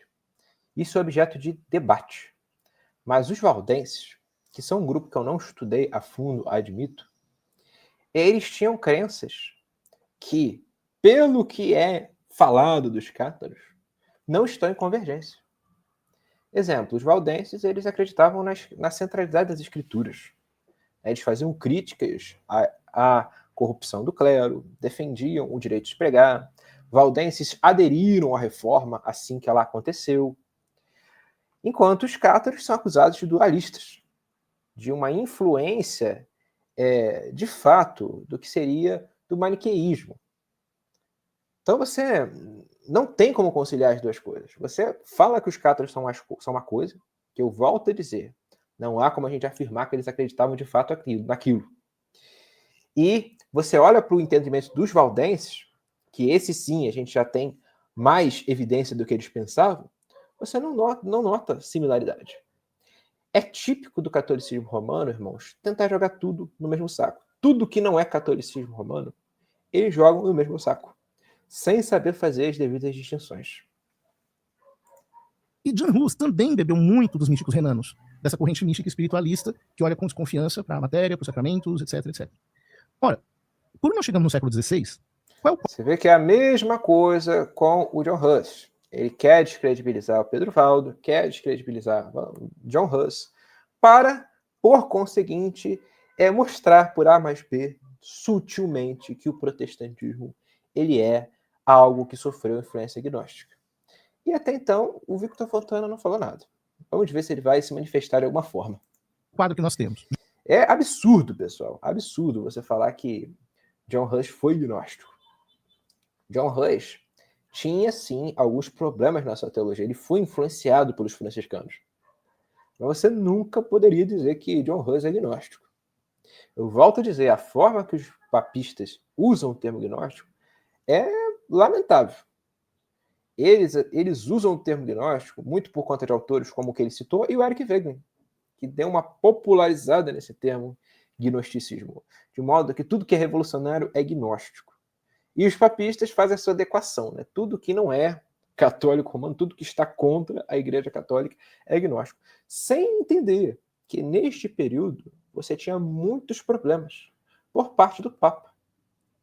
Você tinha um papado corrupto, um papado que se tornou alvo de disputas de humanistas por poder. Porque se o Papa tem o poder da espada, e o papado não é um cargo hereditário, não é uma função hereditária, isso desperta o interesse de muitas pessoas, que não são genuinamente cristãs, se passam por cristãos, como o caso dos Borges. E o padre, ele minimiza esse fato. Ele vai dizer que existia uma confusão da igreja, mas percebam, ele está querendo jogar todos os problemas da igreja para cima desses grupos. Esses grupos que questionavam a igreja, que já vinha num contexto de corrupção, num contexto de degradação, num contexto de paganismo. E aqui eu volto a dizer, o fundamento da Igreja de Roma, contra o qual os reformadores irromperam e se rebelaram genuinamente, é uma síntese entre cristianismo e paganismo. De um lado, a instituição igreja enfraquecida. Basta lembrar, por exemplo, do atentado de Anaim, que aconteceu em 7. Olhem bem a palavra que ele usa, enfraquecida. Ou seja, se a igreja estivesse fortalecida, ela tivesse condições de matar todo mundo, suprimir, ou pelo menos suprimir todo mundo de alguma forma, a reforma não teria acontecido, ou seja, estava tudo bem. Ele não admite que havia problemas dentro da própria Igreja Católica. O Victor Fontana não falou isso. Ele fez uma explanação pobre sobre a reforma protestante. O padre quis voltar, o que é um esforço legítimo, mas não citou, não deu um mínimo ponto de concessão à realidade deplorável na qual a igreja se encontrava. Eu li, no início do React, algumas citações de Rosenstock, de Eric von Ledan, e há outras obras para você ter ainda mais claro isso que eu estou dizendo. Eu cito esses dois a título de exemplo. Mas percebam como que a apologética católica romana ela se baseia totalmente na conveniência. Vamos continuar. De setembro de 1313, quando o emissário do rei Felipe o Belo deu um tapa na cara do Papa Formoso. É um evento de uma importância simbólica extraordinária. São todos católicos. Mas que coloca o papado numa situação de vulnerabilidade. A disputa das investiduras do século XI, quando São Gregório VII tira dos imperadores o direito de, inclusive, nomear clérigos, gera um problema na cristandade. Veja, quando no século IX Carlos Magno cria o Sacro Império Romano Germânico para defender a igreja, para proteger a igreja, aquilo vai se degenerando. Quer dizer, o poder imperial, o poder político, sobressai. O São Gregório VII tenta tirar esse poder e fazer um submisso ao papado, porque realmente estava interferindo na vida da igreja, excomunga o imperador. O imperador vai... Aí ele está falando do Gregório VII. Gregório VII, que eu já falei várias vezes aqui. O Gregório VII, ele excomunga o imperador justamente se propondo detenedor do poder da espada. Esse é um detalhe que ele não fala, né? Ele fala que o papado se fortaleceu, mas não entra em muitos detalhes. Porque se você entra em detalhes nesse aspecto aqui, é constrangedor. É possível defender que Gregório VII foi movido por boas intenções. Eu acredito que ele foi. Rushdoony, para vocês terem uma ideia, um protestante, diz que Gregório VII foi um reformador. E eu acredito nisso. Ele foi um reformador. Mas ele fez uma reforma baseada numa interpretação ruim das escrituras, que gerou efeitos catastróficos. Até o palácio onde ele estava, que era uma casa de uma pessoa no sul da Itália, esqueci agora o nome, durante o inverno, descalço, pede perdão ao Papa, o Papa tira a excomunhão, e depois esse mesmo imperador exila o Papa e ele morre no exílio injustiçado. Então, ou seja, o poder do papado vai se enfraquecendo. E o que vai se fortalecendo? Veja bem, nessa ocasião aí, o poder do papado não está se enfraquecendo. É o exato contrário, tá, padre? É o exato contrário. A partir de Gregório, o papado vai se fortalecendo. Gregório VII. Vamos fazer uma breve história do papado. O papado ele começou com Gregório Magno. Gregório Magno ele se via como o bispo que era responsável pela jurisdição de Roma e ele tinha uma primazia em relação aos outros. Lembrando que o próprio Gregório Magno falou que quem se diz bispo dos bispos é o anticristo. Você vê isso da boca do Papa. O Papa era uma função religiosa. Isso lá para o século V, século VI. Com o Gregório VII, o papado ele cresce em poder de uma maneira sem precedentes. Então, beleza, o Gregório VII excomungou o imperador, depois tirou a excomunhão, morreu de uma maneira triste, mas o papado permaneceu forte. E ele se fortaleceu gradativamente dali em diante. Gradativamente. Isso não quer dizer que nunca o poder do Papa tenha sido contestado, porque foi. Foi. O Rushdoony diz que no período pré-reforma nós vemos o tão falado nos dias atuais conflito entre a Igreja e o Estado. O conflito entre o Papa e o Imperador e os príncipes. Você vê essa tensão. Papa, Imperador e príncipes brigando pelo poder da cristandade. E essa, meus amados irmãos, não era uma questão fácil de responder, tá?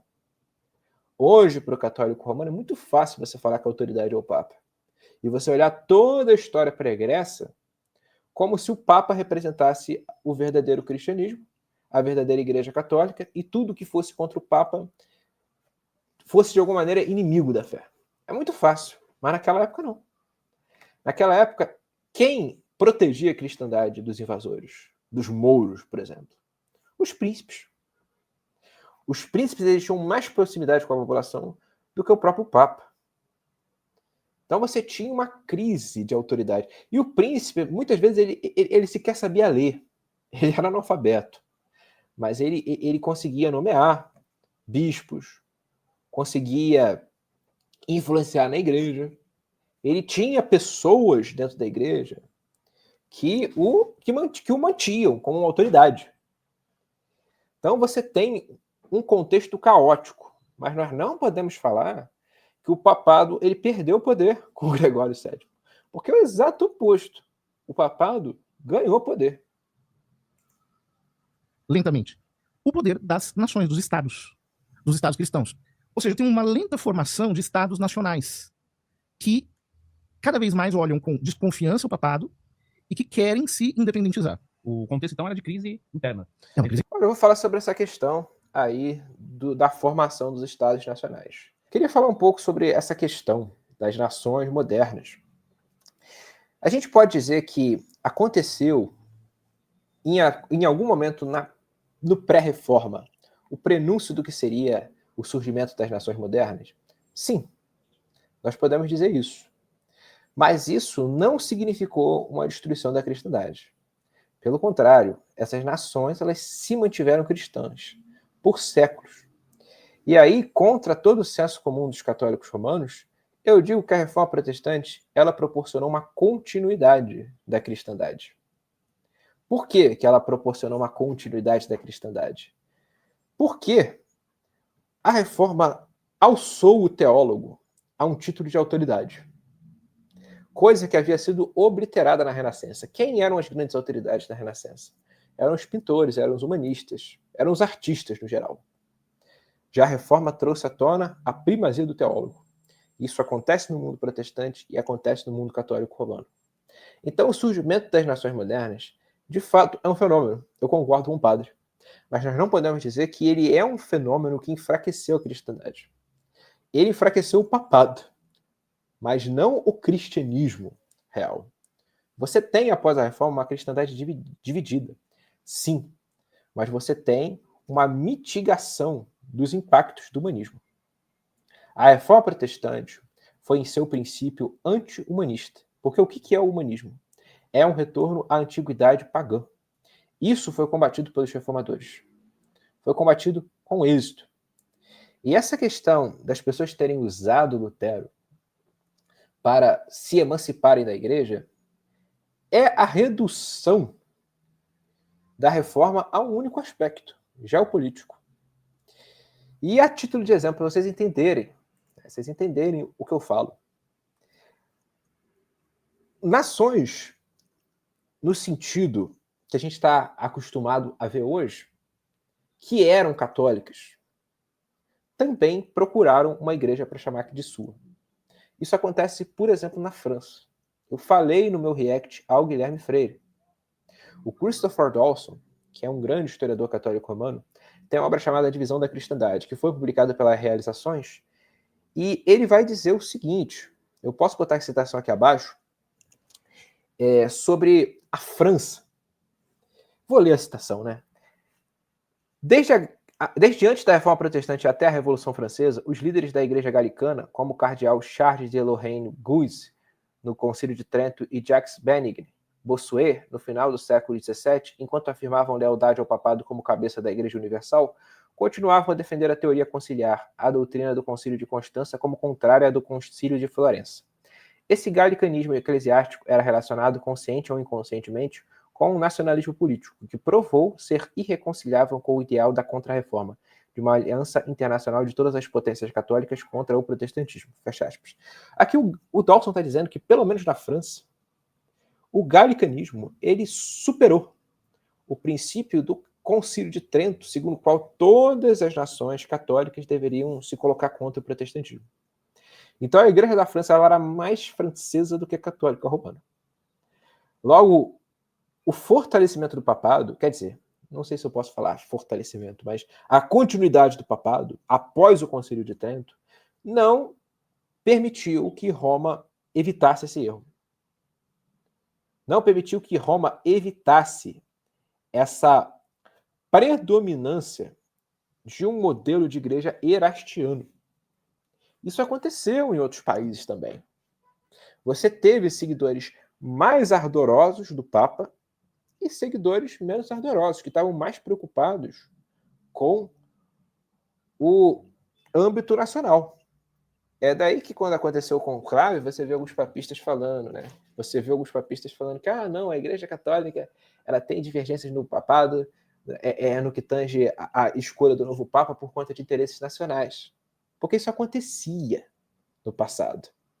Acontecia. Você tinha cardeais, cada um pensando no seu próprio país, com interesses políticos dentro da Igreja Católica. Isso não foi uma exclusividade do mundo protestante. E quem no mundo protestante evitou esse erro? A ala calvinista. Porque a ala calvinista ela desenvolveu uma perspectiva de uma igreja católica, no sentido de que não está ligada a uma determinada nação. Calvino foi o mais católico dos grandes reformadores. Ele não achava que o calvinismo estava restrito a uma nação. Já no luteranismo, você vê um modelo de igreja erastiano predominando. E isso acontece também na igreja anglicana de Henrique VIII, que teve seu início com Henrique VIII, né? E depois se torna uma igreja muito centralizada na nação inglesa. Então a gente precisa entender que esse oportunismo que os papistas falam que aconteceu em torno da pessoa de Lutero também aconteceu dentro de Roma. Lutero não foi a única opção de você ter uma igreja chamada de sua. Você vê, o rei da França não rompeu com Roma para ir para o protestantismo. Por quê? Porque a igreja estava na mão dele. Vamos continuar. Crise interna, sem dúvida. É uma crise interna, mas ao mesmo tempo uma crise política interna. Né? Então, quando o John Huss começa com as suas doutrinas, já um pouco, digamos assim, entendendo o que seria depois a teologia protestante, ele é morto. Olha que coisa curiosa. Ó. Antes ele estava falando que o John Hus era agnóstico, coisa absurda, né? Que não tem nenhum sentido você falar que o John Hus era agnóstico. E agora ele me diz que isso seria a reforma. Olha, gente, embora a gente reconheça o papel dos pré-reformadores, nós precisamos situar diferenças. Há diferenças entre Lutero e John Hus. John Hus, como eu falei anteriormente, ele foi influenciado pelo franciscanismo. Então ele tinha problemas. Você quer falar de protestantismo, você tem que ir para os símbolos protestantes, padre. Não é ficar criando correlações com um pensamento de alguém que você acha que é agnóstico. Você sequer faz jus ao pensamento de John Hus. E você quer falar que John Hus ele foi a base do que seria o protestantismo, tentando, de alguma forma, sugerir que o protestantismo tem uma influência desses movimentos anti-igreja da Idade Média, isso é impreciso. Isso é você fazer uma análise superficial, procurando beneficiar o lado católico. E, de novo, eu volto a dizer, o Fontana não fala nada. O Fontana só escuta. Olha quantas coisas que eu já não falei sobre essa pequena fala do padre, e até então o Fontana está quietinho, né? Vamos continuar. Surgem outros, que também tem um outro problema aqui, que é o surgimento do humanismo. Esse é um ponto muito importante. Porque há uma recuperação da filosofia e da cultura pré-cristã, digamos assim, da cultura pagã. E uma exaltação da produção científica, religiosa, artística, etc., dos gregos, romanos e assim por diante, que vão jogando para o indivíduo, cada vez mais, o critério do estabelecimento da verdade. Quando nós chegamos a esse ponto... Olha, isso aqui que o padre está falando é uma coisa importante para eu comentar. De fato, o humanismo foi um problema. Ele veio mediante uma recuperação de fontes do mundo antigo que eram escassas ou inexistentes dentro do Ocidente. Mas o humanismo, padre, da época da Renascença, não é o humanismo do século XXI. A gente precisa ter isso em mente. O humanismo da Renascença era um humanismo que, justamente por procurar voltar ao mundo antigo, ele se aproximava muito mais de um antropoteísmo, uma divinização do homem. Leia o que Cosimo de Médici escrevia. Leia o que Pico della Mirandola escrevia. Aquilo lá é humanismo.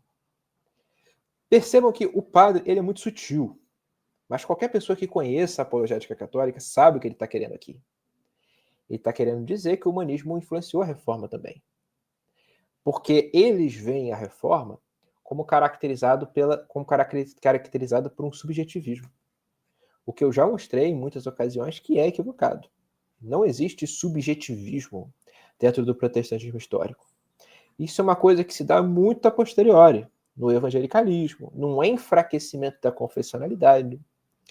Então, você dizer que um humanismo por si só fez com que as pessoas pensassem de maneira individual é inapropriado. É você usar de um anacronismo, de você pensar o humanismo hoje, pós-influência do iluminismo, para se referir ao humanismo do século XIV, do século XIV para frente, né, que você vê o humanismo se formando. E vamos ver o que vai ser dito sobre a relação dos reformadores com o humanismo, que é um ponto fundamental. Então, veja, 1492, descoberta da América. O mundo está percebendo que as coisas não são como eram até então. Ou seja, o mundo não é isso que a gente conhece. É algo além disso. Ao mesmo tempo, você tem uma Europa que ela já está em crise, há evoluções locais. Dentro da cristandade, há uma má formação do clero. Nós temos que entender o seguinte. Antes que surgisse a reforma, surgiu, um século e meio antes, mais ou menos, a peste negra. E a peste negra dizimou praticamente todos os padres bons da Europa. Por quê? Os padres bons eram aqueles que iriam lá atender os doentes e pegavam doentes e morriam. E os padres burgueses, né, que não queriam saber de cuidar de doente, que estavam preocupados mais com política ou com coisa do tipo, foram os que ficaram. Então, veja, depois da peste negra, houve um declínio moral na igreja, causado justamente por essa situação. Então, quando nós chegamos no século XVI, nós temos disputas familiares na Itália. Então, você tem a família dos Médici contra a... Olha, primeiro deixa eu falar da peste negra. Esse argumento é um argumento ad hoc. É o mesmo argumento que Peter Leithart utiliza a favor de Constantino. Peter Leithart tem um livro chamado Em Defesa do Constantino. É um livro que eu acho interessante. Ele tem pontos válidos, pontos para você realmente reconhecer. Constantino, nesses aspectos, foi bom. Mas ele fala que o fato de a igreja ter se corrompido em muitas instâncias depois de Constantino se dá porque a perseguição matou todos os padres, todos os padres bons, né, os bispos bons. Isso lá para o século 3, século 4, 5, você vê isso aí acontecendo, né? Você vê, tipo, aqueles que são os melhores morrendo na perseguição, enquanto só os piores sobraram. Ele usa isso como um argumento para justificar a corrupção da igreja. Isso pode ser uma hipótese a você se apegar para explicar? Sim. Mas isso é a única coisa que explica? Não. Sabe por que não é? Porque quando essas pessoas morriam, você tinha a igreja de uma forma. Como que era a igreja de uma forma? Aqui eu estou falando de Constantino lá atrás. Depois de Constantino, o que aconteceu? Você tem a formalização do Credo de Nicéia, você tem o concílio como uma iniciativa política. Então, há elementos diferentes a serem tomados em consideração. E eu sei aqui que o padre não usou o argumento de que foi só isso. Mas isso é uma explicação simplista para você se referir ao fato do problema da igreja ser daquele tamanho. Porque o problema da igreja, ele não era apenas moral. O problema moral, para vocês terem uma ideia, olha que coisa curiosa, gente. Os humanistas, eles apontavam o problema moral da igreja. Os humanistas.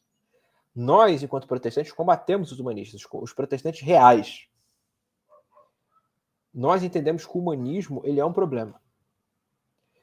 Agora, se você olha para a elite do humanismo, eles achavam que a igreja estava corrompida. Só que o caminho para a restauração da igreja, por parte dos humanismos, era voltar para o mundo antigo, era voltar para a antiguidade pagã, fazendo uma síntese. Então, você usar o argumento de que a peste negra matou muita gente, a peste negra estava matando muita gente até no tempo de Lutero. A gente precisa entender que o mundo medieval era um mundo brutal. Parafraseando aqui Thomas Hobbes, a vida na era medieval era brutal, cruel e curta. E isso caracterizava os dias de Lutero. Os dias de Lutero eram os dias em que você via aquele imaginário da morte, com uma foice, com capuz. Então muita gente morria. Logo, a coisa não mudou. Então por que do nada apareceu um Lutero? Lutero era um teólogo de alto calibre. É completamente risível a pessoa desdenhar de Lutero, como fez o Guilherme Freire, que falou que Lutero não é tão impressionável, que Lutero não é tão eloquente. Logo, você vê teólogos de alto calibre surgindo na época da Reforma. E era uma época brutal, era uma época que muita gente morria de peste, muita gente morria, muita gente sequer passava da infância. A mortalidade infantil era gigantesca. Mas vamos ver o que ele vai falar agora do Cosmo de Médici. A família dos, sei lá, não me lembro agora o nome, e todos eles querendo a disputa para o crescimento do seu poder temporal e até ambicionando ter o papado para poder prevalecer politicamente sobre a Itália. Pelo que o senhor está dizendo. E por que isso aconteceu, padre? Porque o papado cresceu em poder. Logo, como ele cresceu em poder, ele se tornou um carro cada vez mais almejado. Então, o que ele falou anteriormente não faz nenhum sentido. O papado cresceu em poder a partir de Gregório, que foi uma coisa revolucionária. Gregório VII, no caso. Então tem esse cenário de crise política, crise econômica e moral, chega no ponto de realmente, aquilo que ele pontuar, que o cenário era tão caótico a ponto de chegar numa crise também teológica. Sim, sim. Mas é porque baixa formação, não se pegava bem, não havia uma boa formação filosófica, não havia uma boa formação teológica. A teologia não era o foco, não era o mais importante. Essa questão que ele levantou Essa questão da teologia não ser mais o foco é culpa, em grande medida, do que seria o humanismo. O humanismo chegou com força na igreja. E a igreja, nós defendemos, nós que somos vantilianos, passou por uma revolução epistemológica com São Tomás de Aquino. São Tomás de Aquino, ao estabelecer o seu pensamento, no qual a teologia natural é possível como algo que prescinde da revelação, tornou o mundo apto para o que seria a secularização. Quem explica isso muito bem é o Vitor Barreto, na live que eu fiz com ele. Eu não vou me delongar nesse ponto, porque senão eu falaria por muitos minutos e tornaria esse react cansativo. Então você que quer entender esse ponto, assista minha live com o Vitor. Mas, grosso modo, Tomás de Aquino foi o primeiro pensador cristão a conceber a esfera do Estado à parte da queda. Antes dele você não vai ver isso. Aquino entendia que a graça aperfeiçoa a natureza, mas para assimilar as verdades da graça, as verdades da natureza, você não precisa recorrer à revelação. O que Aquino fez foi revolucionário. Ele entendia que para certos assuntos da vida você pode recorrer a um especialista que não é cristão, que prescinde da revelação, para compreendê-los bem.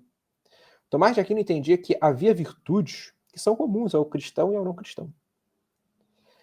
Ele estabeleceu uma forma de pensar baseada em uma dicotomia. Eu sei que existem problemas nos ataques que Francis Schaeffer faz a Tomás de Aquino. Diga-se de passagem, está no meu radar fazer um vídeo sobre Francis Schaeffer acerca de Tomás de Aquino, mas ele essencialmente está correto nas conclusões que chega, ainda que faça algumas retratações inadequadas de Aquino. Tomás de Aquino tornou o homem apto a pensar a esfera da natureza, prescindindo da revelação, de tal maneira que este construto permitiu o desenvolvimento do humanismo. Você quer começar a tatear esse tema, você tem que ler os livros do Francis Schaeffer e assistir os vídeos aqui desse canal. Nós explicamos isso de muitas maneiras. O caminho pelo qual a cristandade se secularizou, se enfraqueceu, deve muito a Tomás de Aquino. Logo, percebam, pessoal, que para você entender a crise moral, a crise teológica da igreja, é necessário lidar com nuances que são complexas. Não há como lidar com todo um desenvolvimento histórico onde você teve teologias inovadoras, você teve uma influência de filosofias orientais. O que as cruzadas proporcionaram? Um grande intercurso entre as duas culturas, o Ocidente e o Oriente. E a gente tem que lembrar que o Oriente era muito mais desenvolvido que o Ocidente. Então muita coisa veio de lá para cá e nos influenciou para o mal. Diga-se de passagem, o próprio Tomás de Aquino, que as pessoas veem como muito aristotélico, ele sofreu como uma das suas maiores influências o pensamento de Pseudo-Dionísio Areopagita. Ele citou Pseudo-Dionísio tantas vezes que foi a terceira fonte que ele mais citou em vida. A primeira foi Aristóteles, e a segunda foi Agostinho, e a terceira foi Pseudo-Dionísio. Ou Agostinho foi a primeira e Aristóteles foi a segunda. Mas fato é que Pseudo-Dionísio foi a terceira. Então vocês veem que essa influência ela já começa na Baixa Idade Média. E quando você tem a época que a gente chama de Renascimento, é que o humanismo pega. Mas quem que abriu essa porta? Na era medieval foi Tomás de Aquino. E não é só protestantes que falam isso. O próprio Christopher Dawson diz isso na sua obra Progresso e Religião. Abre aspas, é verdade que ele, no caso Tomás de Aquino, não tinha intenção de desviar a mente dos homens do mundo espiritual ao estudo do ser particular e contingente.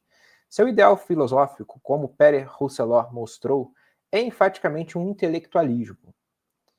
E ele considera a ciência do mundo sensível meramente como uma escada que conduz a mente passo a passo à contemplação da verdade eterna.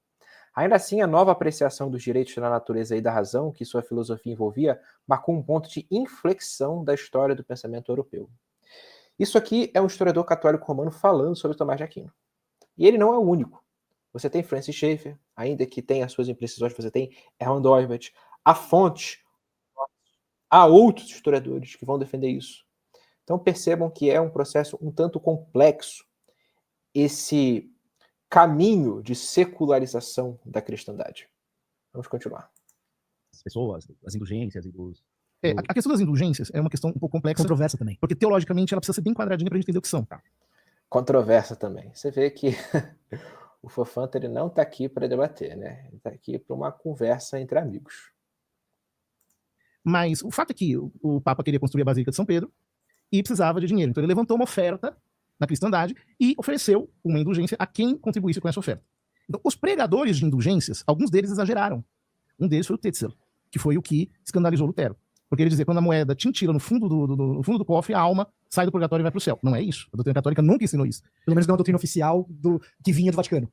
E aí, na ponta, o que Você aconteceu? tem o Tetzel, por exemplo, ensinando essas bobagens. Depois o Tetzel vai ser desautorizado, ele vai morrer no ostracismo. Você vê que assim, o Victor Fontana, ele comete todas as gafes de não explicar como que essa questão da indulgência, ela sequer foi o ponto fundamental da reforma.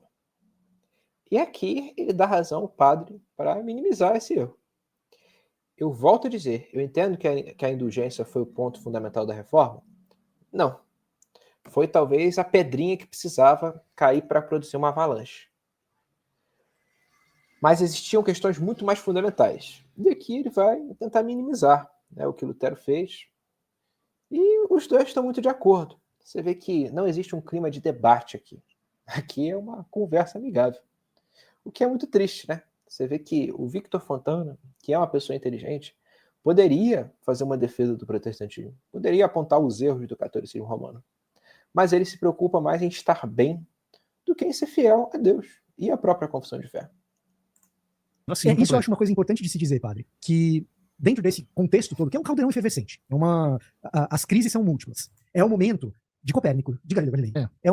Você olha para as ciências naturais, tem muita coisa acontecendo. Você olha para as humanidades, tem esse resgate da cultura clássica, dos gregos, dos romanos. Por quê? Por causa do vácuo deixado pela extinção do escolasticismo, pelo declínio teológico. Quem ocupava esse espaço intelectual? Existia esse espaço intelectual na Idade Média. Mas quem ocupava esse espaço intelectual? A teologia. Com o vácuo deixado por ela, surge o humanismo. E eu digo, isso que o Victor Fontana está falando é exatamente o que eu disse. Quem foi responsável pelo vácuo? O próprio Tomás de Aquino. Tomás de Aquino, ao ser o primeiro pensador que acreditava em uma diferenciação entre verdades da graça e verdades da natureza, sendo que a natureza é aperfeiçoada pela graça, entendimento hoje que a própria Igreja de Roma professa, ocasionou esse vácuo a partir do qual o humanismo se estabeleceu. Hoje, os humanistas sequer mencionam a graça. Eles negligenciam totalmente a graça. Mas o que Tomás de Aquino fez, e eu peço que os irmãos me entendam bem, eu não estou aqui dizendo que Tomás de Aquino fez isso de maneira intencional. O erro de Tomás de Aquino deve ser entendido muito mais como uma tragédia do que uma traição à cristandade. Você tem uma revolução epistemológica. Para que o mundo mude, é preciso que as pessoas mudem a sua forma de pensar. E Tomás de Aquino proporcionou exatamente isso. mais. Porque veja, a teologia antiga, escolástica, etc., ela era produzida por padres. Ou seja, era, ao mesmo tempo, homens de profunda vida de oração, homens de profunda vida prática, porque ele está lá dando aula de teologia, depois ele tem que apartar uma briga de velha, ele tem que benzer um defunto, batizar uma criança, ungir um doente, e, ao mesmo tempo, são teólogos de ponta. Quando criam as universidades... Isso aí é uma coisa um tanto imprecisa. Falar que todos eram teólogos de ponta. Não eram. Você vê que aqui existe uma hiperbolização do papel do padre, do nível dos padres. Eles eram padres excelentes no aspecto teológico, no aspecto ético. Eram homens que tinham profunda vida de oração. E isso é uma visão um tanto reducionista de como que era o mundo medieval. A gente não pode glorificar a era medieval da mesma maneira que a gente não pode idealizá-la. Enquanto papistas tendem a idealizar a Idade Média, nós protestantes tendemos a menosprezá-la. Nós temos que ver como um período que tem os seus pontos de valor e seus pontos negativos. Um ponto negativo era o nível das universidades, para você ter uma ideia. As universidades, elas eram muito ruins. E o que o padre disse? Que antes das universidades, os padres tinham um nível teológico bom. E veja bem, o nível das universidades foi uma coisa que melhorou a instrução teológica. Você vê, quando que você tem um São Tomás de Aquino? Quando as universidades aparecem. Tomás de Aquino foi teólogo numa universidade. Como que era a instrução dos padres antes das universidades? Dentro de mosteiros. E a vida no mosteiro era difícil. Os monges, muitas vezes, tinham que defender seu território. Christopher Dawson, em uma das suas obras chamada Criação do Ocidente, que ele explora a religião medieval, ele fala de ocasiões que os monges eles brigavam entre si. Logo, essa ideia do monge instruído, beato, que a gente tem hoje é uma mera construção. Então, eu diria aí que o padre ele faz uma romantização do período antes das universidades, que não faz sentido. As universidades, elas tinham limitações, tá? Inclusive, Lucas Banzoli fala isso. Recentemente eu soltei um vídeo comentando essa questão das universidades. Tinha universidades que elas eram muito ruins, muito deficientes, mas, no geral, a universidade ela melhora o ensino, porque é um lugar que você vai para você se qualificar. No mosteiro, você aprendia alguma coisa? Aprendia. Mas você ficava cativo aos manuscritos que você tinha outras atividades, uma vida difícil. Então, não faz sentido isso que ele disse. Cidades, lá no século XIII, então a teologia passa a ser uma profissão de gabinete. E todo tipo de...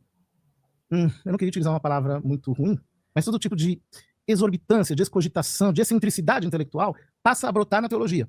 E os teólogos nunca vão se você juntar. Se você tiver um congresso de teólogos, você vai ter... Cada um tem pelo menos 30 heresias na cabeça que está morrendo para defender a vida toda. Quer dizer, é muito difícil você chegar a um consenso entre os teólogos.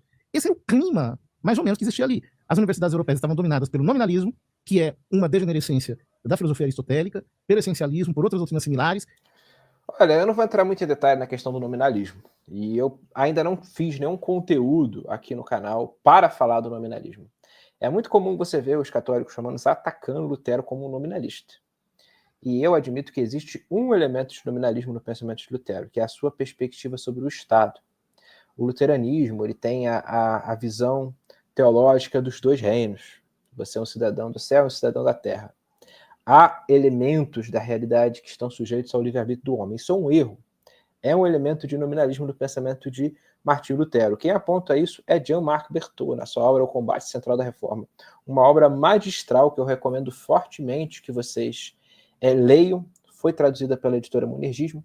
Mas o nominalismo ele pode ser entendido de maneira muito melhor como uma degeneração. Ou, alguns, como é a minha posição, e eu vou explicar isso mais à frente, como um desenvolvimento daquilo que começou com o aristotelismo da Idade Média. Então, eu vejo que as pessoas elas não compreendem isso. A secularização, o que a gente chama de secularização, que veio no período da pré-reforma através do humanismo, teve suas bases já na Baixa Idade Média. E passa por São Tomás de Aquino. São Tomás de Aquino é uma figura aí de propensão grandiosa, que trouxe uma revolução epistemológica para o Ocidente. Eu citei aqui o Christopher Dawson, eu e Vitor falamos sobre isso na nossa live, sobre se a reforma protestante ela produziu a secularização, está aqui abaixo, e são discussões que, volto a dizer, o Victor Fontana poderia ter trazido à tona, mas como ele despreza o conceito de cosmovisão cristã, ele despreza uma filosofia consistentemente cristã, como é a Adventil, ele não tem condições de explorar. E, quando a gente chega no século XVI, é no meio dessa confusão que o Martinho Lutero, que era padre, era um monge agostiniano, e era teólogo, que ele resolve fazer uma disputa. Era um método que havia, então, o método da disputatio. Ou seja, você apresenta questões e, é como se fosse no mural da igreja, né, você apresenta questões e aquelas questões podem ser disputadas. Mas, num contexto de independentização dos estados, num contexto de enfraquecimento teológico, de importância política, etc., o Papa Leão X, que era o Giovanni de Medici, ele não dá importância nenhuma. Ele achava, não, isso aqui é uma briga de frades. Sério? Não deu importância Inicialmente. nenhuma. Ele não deu. Na Alemanha, longe da Prússia, né? De hoje é a Alemanha, longe de Roma. No que... Roba da Tedeschi. Quer dizer, coisa de alemão. Uhum. Tava nem aí. E aí o que aconteceu é que, de repente, o movimento ganha apoio estatal. E aí sim a coisa fica feia, do ponto de vista da independentização. O que acontece? Os vários Bom, a questão do apoio estatal, ela se deu, e eu admito, eu não nego que a reforma protestante tenha chamado a atenção de Carlos V, que era o imperador, por conta de uma proteção a Lutero. Só que esse oportunismo dos nobres e dos príncipes, que eu já expliquei, também aconteceu no mundo católico romano, não é o que qualifica a reforma. E o que qualifica a reforma não é trazido à tona até este momento do debate. A gente já teve 30 minutos de debate e o Victor Fontana ainda não foi capaz de dizer qual é o princípio material da reforma, qual é o princípio formal. O princípio material da reforma é a justificação pela graça através da fé. Seu princípio formal é o sola escritura. Victor Fontana não conseguiu trazer isso à tona, salvo vendendo Lutero como uma espécie de cismático, de revolucionário. Alguém que contestou a autoridade da tradição e a autoridade do magistério. Que eu volto a dizer, ele entende de maneira anacrônica. Porque quem afirmou a autoridade da tradição, em pé de igualdade com a Escritura, foi a Igreja de Roma a partir de Trento. Mas vamos ver qual é a resposta que o nosso teólogo vai dar. vários príncipes, imperadores, na Europa, em especial na Europa setentrional, observam nesses movimentos, a começar com Lutero, uma oportunidade. Toda essa história que o padre contou, que se inicia na dinastia carolíngia, que se inicia na instituição do Sacro Império Romano Germânico, em que você começa a ter uma separação ou uma tensão entre poder regular e poder secular que até então eram mais harmônicos, ou seja, você tem lordes feudais, vamos dizer assim, que exerciam seu poder em harmonia com o cristianismo na Europa. De repente, ou não tão de repente assim, mas num processo histórico, essas relações começam a ser relações de tensão e elas vão escalando. Como a gente vive hoje escalação de tensões em relações internacionais? Quando você olha pro pessoal discutindo relações internacionais, às vezes a gente fica perdido de dizer assim, putz, onde a cabeça do líder tal tá indo e do outro tá indo? Quem é que tem razão? Quem é isso? É muito complicado, né? É uma disputa de poder. É uma disputa de poder. E aí o que acontece?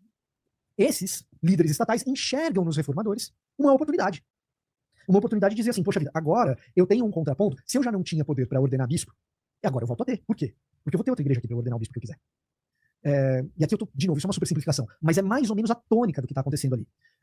E é muito difícil, dá para fazer? Dá, mas é muito difícil você separar o que é relação internacional, entre aspas, ou o que são relações político-institucionais, daquilo que é disputa teológica. Essas coisas vão se imiscuir. E o discurso da teologia, da espiritualidade, ora vai ser legítimo e bem pensado e profundo, e ora vai ser pretexto.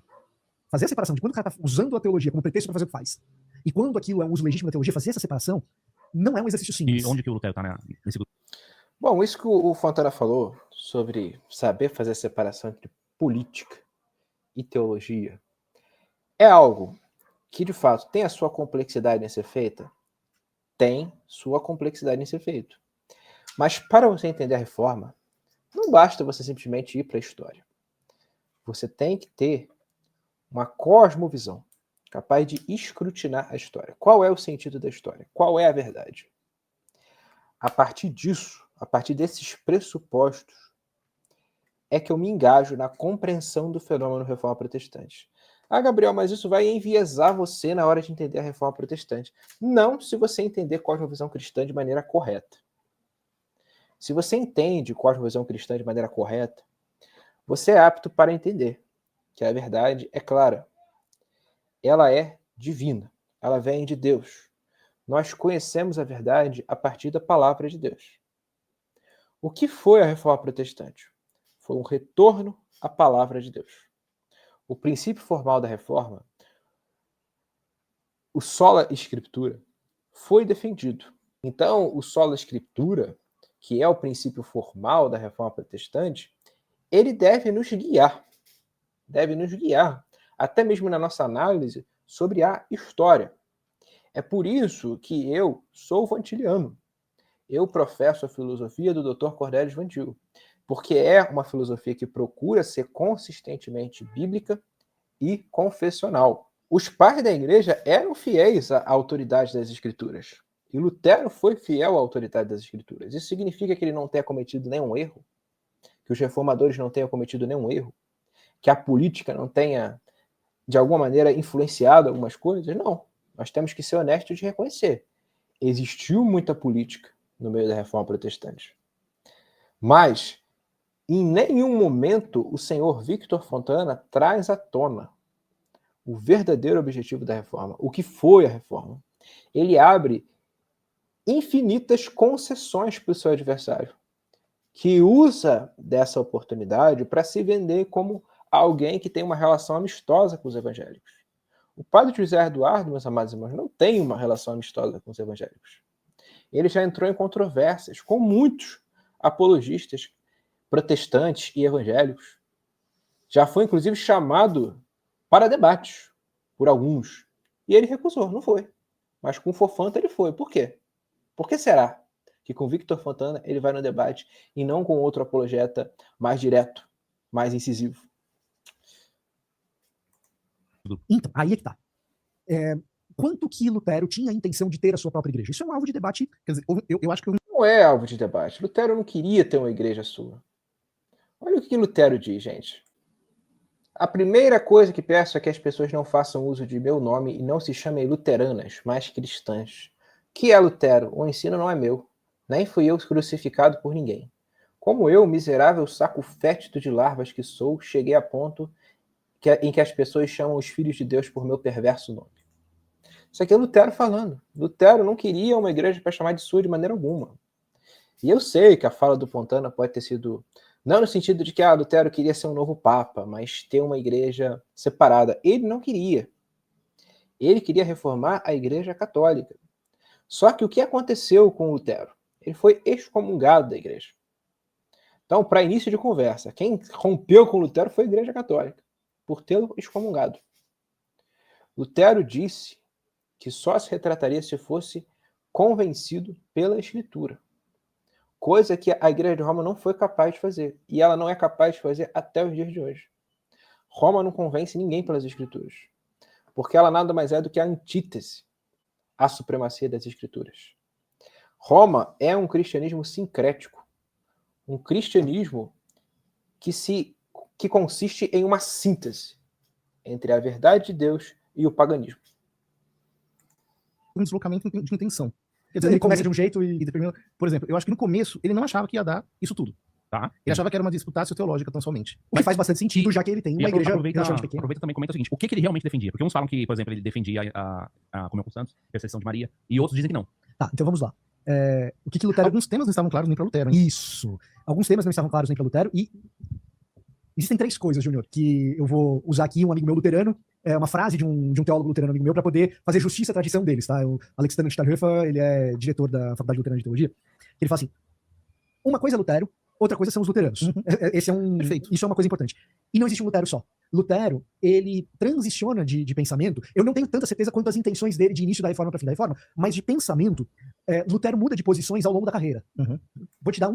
Isso é normal, tá, pessoal? Você vê, por exemplo, a vida de Santo Agostinho. Agostinho muda de posição ao longo da vida dele várias vezes. Não à toa, ele escreve retratações, em que ele abandona várias crenças e admite outras. E com Lutero, a coisa é mais difícil. Porque, de fato, Lutero escreveu muita coisa, mas ele não escreveu uma teologia sistemática. Então, a gente não tem o que Lutero pensava de uma maneira organizada. É diferente de Calvino. Calvino tem as Institutas. Você quer entender como que Calvino entendia a religião cristã? É só você ler as Institutas. Ele tinha outras opiniões que estão em outras obras, sim, mas lendo as Institutas você já vai ter uma boa noção do que Calvino entendia. Agora, Lutero tem esse desafio. E o luteranismo, de fato, ele é diferente do que o próprio Lutero pensava, em vários aspectos. Esse é um ponto que eu preciso reconhecer que o Victor Fontana falou corretamente. Vamos continuar. Um exemplo.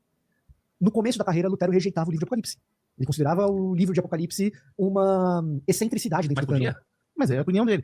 Quem que é? Mas assim, ele dizia o quê? Que o livro não era inspirado? Ele olhava para o livro de Apocalipse e para as figuras que o livro de Apocalipse tem. Se você já folheou o livro de Apocalipse, você sabe que ele é um livro excêntrico nas suas imagens, né? E ele achava aquilo muito distante da linha condutora central do Novo Testamento de maneira geral. Ele não enxergava ali a teologia do Novo Testamento, da salvação do ser humano, etc. Calvino. Deixa eu fazer justiça a Lutero, porque agora eles vão falar de Calvino. Você vê que Lutero teve opiniões que oscilaram ao longo da sua trajetória. E a gente precisa ter em mente que as dúvidas de Lutero se davam no contexto em que Lutero estava estudando. Ele aprendeu a interpretar a Bíblia nos textos originais com os humanistas. Eu vejo algumas pessoas, às vezes, fazendo críticas a mim, falando que Lutero era um humanista. E Lutero era um humanista no sentido metodológico. No meio humanista, você vê o surgimento da consulta a textos originais, da compreensão melhor das palavras. Você vê que, com um estudo dos textos massoréticos, por exemplo, do Antigo Testamento, e das traduções que vêm, como, por exemplo, com Erasmo, há uma robustez na hermenêutica, na exegese, que é um campo que nós estamos evoluindo de diversas maneiras. Então, Lutero teve dúvidas ao longo da sua trajetória. E essas dúvidas não eram exclusivas de Lutero, não. Você vê que, dentro da própria Igreja Católica, havia cardeais que discutiam sobre a canonicidade de alguns livros. Então, ele ter, em algum momento, tido dúvidas sobre a canonicidade do Apocalipse não é um ponto tão problemático quanto as pessoas botam. Porque Lutero teve uma trajetória. Mas agora vamos ver o que eles vão falar de Calvino. Ele também disse que jamais comentaria o Apocalipse, né? Eu acho que por motivos diferentes. Por motivos diferentes, né? Mas mais tarde na carreira, Lutero retrocede. Ele passa a enxergar o Apocalipse, sim, como um livro inspirado, etc. Era uma opinião... É bom reconhecer esse ponto. Inclusive, quem explica bem isso é o Timothy George na obra Teologia dos Reformadores. Se vocês quiserem aprender bem, pelo menos de uma maneira introdutória, a pessoa de Lutero, eu recomendo que vocês leiam Teologia dos Reformadores.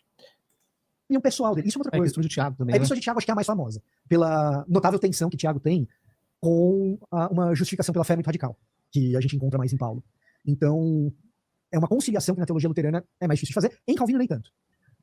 Aqui eu vou jogar o papel da hagiografia calvinista de dizer o seguinte. Me parece que quando Calvino não comenta a Epístola, o livro de Apocalipse... Você vê como é que o Victor Fontana, ele precisa pisar em ovos para afirmar alguma coisa, né? Ele não consegue dizer o que ele pensa de maneira direta. Ele sempre tem aqueles trejeitos, aquela coisa de falar o posicionamento dele. É lamentável, né? Ele deixa de fazê-lo por humildade epistêmica, mais por uma questão de dizer, olha, isso daqui é difícil de entender pra caramba. Então, Calvino dos comentários, diferente do Calvino das Institutas, Calvino tem dois grandes eixos de obra literária. Tem as Institutas, que é onde ele escreve teologia, similar, numa moda parecida com a Suma de Tomás de Aquino. E ele tem os comentários bíblicos, onde a ideia simplesmente é explicar o texto e fazer com que o texto seja de mais fácil pregação, proclamação. O Calvino dos comentários bíblicos ele é pouco pretencioso. A ideia de Calvino, quando ele comenta os evangelhos, não é fazer muita teologia. É simplesmente como os evangelhos, ou como o evangelho é proclamado aqui nessa passagem. Então, diga-se de passagem, Calvino ele foi um comentador exímio. Até hoje eu leio os comentários de Calvino. Você vê, 500 anos, né? Talvez um pouquinho menos, né? Do tempo em que Calvino viveu, você ainda tem nos comentários uma lucidez extrema na explanação dos textos. E sobre o Apocalipse, eu vejo que é triste, né? Calvino não ter comentado o Apocalipse. Por um lado, Apocalipse é um livro, sim, que tem as suas complexidades, e eu acredito que nos dias de Calvino, o método hermenêutico predominante era o método historicista, que é um método ao qual eu sou crítico, do qual eu sou crítico, melhor dizendo. E se você quer entender minhas críticas ao método historicista, você assista meu vídeo mais recente sobre o anticristo, em que eu explico como que a visão protestante sobre o Papa ser o anticristo, ela teve sim uma influência historicista. Neste aspecto, note bem, eu acho problemática. Mas Calvino não comentou o Apocalipse, como o Vitor bem falou, por uma questão de consciência da complexidade daquilo. Tentando voltar na tua questão original, Júnior, que assim, poxa vida, em que Lutero realmente acreditava? É uma pergunta a se fazer para os luteros ao longo do tempo. Porque certamente tem muita coisa que Lutero creu desde o início e até o final, que os evangélicos, de maneira geral, talvez tenham algum frio na espinha. Exemplo, Quaresma. Lutero Sempre. Não, ele cumpria a quaresma. Até o fim da vida. Até o fim da vida. Então, assim, são coisas que... e os luteranos, hoje, em sua maioria, guardam a quaresma. Interessante, não sabia. Então, e outras delas, Lutero deixa gradativamente. Agora, o que Lutero, de fato, onde Lutero... Você vê que aqui ele faz um esforço enorme para tentar mostrar que os evangélicos não representam bem o que Lutero pensa, e de verdade, não representam. A gente está muito distante de Lutero, como protestantismo e evangelicalismo no geral. Primeiro porque Lutero ele foi uma figura histórica que teve um papel dentro de uma vertente do protestantismo. O protestantismo ele tem pelo menos 3 grandes vertentes, que é a reforma calvinista, a reforma luterana e a reforma anglicana. E tem uma quarta, que seria a reforma anabatista, que eu chamaria de uma reforma revolucionária, no pior sentido desse termo. Lutero está em uma dessas tradições, logo ele não influenciou as outras, pelo menos não de uma maneira significativa. Nós podemos dizer que a fé reformada tem alguma influência de Lutero? Tem, mas pequena. Então esse é um ponto. Ele está dentro do luteranismo. E outro ponto é a questão temporal. O que Lutero acreditava não representa a igreja luterana. A igreja luterana, para os irmãos terem uma ideia, ela sequer é chamada de luterana lá na Alemanha, ela é chamada de igreja evangélica. Mas ela não é evangélica como são os evangélicos. Agora, o Victor Fontana, aí ele faz uma grande papagaiada para tentar, de alguma maneira, estabelecer um ponto de contato com o padre. Então você vê, o padre sutilmente vai jogando as sementinhas do mal, enquanto o Fontana vai recebendo isso de bom grado, vai cada vez mais mostrando simpatia. Agora vamos ver, melhor dizendo, o que ele vai dizer acerca do que Lutero de fato pensava. De fato provoca um cisma. Ao questionar esses 2 elementos, a Sagrada Tradição e o Sagrado Magistério. Só uma coisinha que eu acho interessante. Mesmo, por exemplo, na doutrina... Olha que coisa absurda que o Vitor fala.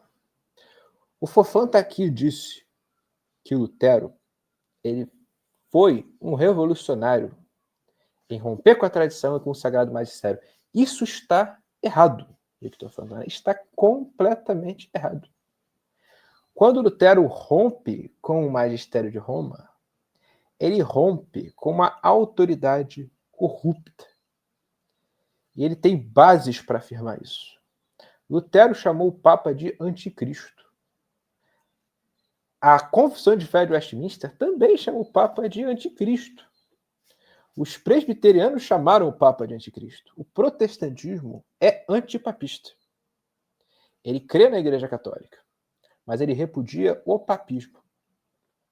E aqui você nota uma força, uma corrupção, uma má retratação do pensamento de Lutero. Porque ele não rompeu com a tradição. Sabe qual é a prova de que ele não rompeu com a tradição? Quem criou a patrologia foi um teólogo luterano. A patrologia, o estudo dos pais da igreja, como nós chamamos hoje, foi desenvolvida por protestantes.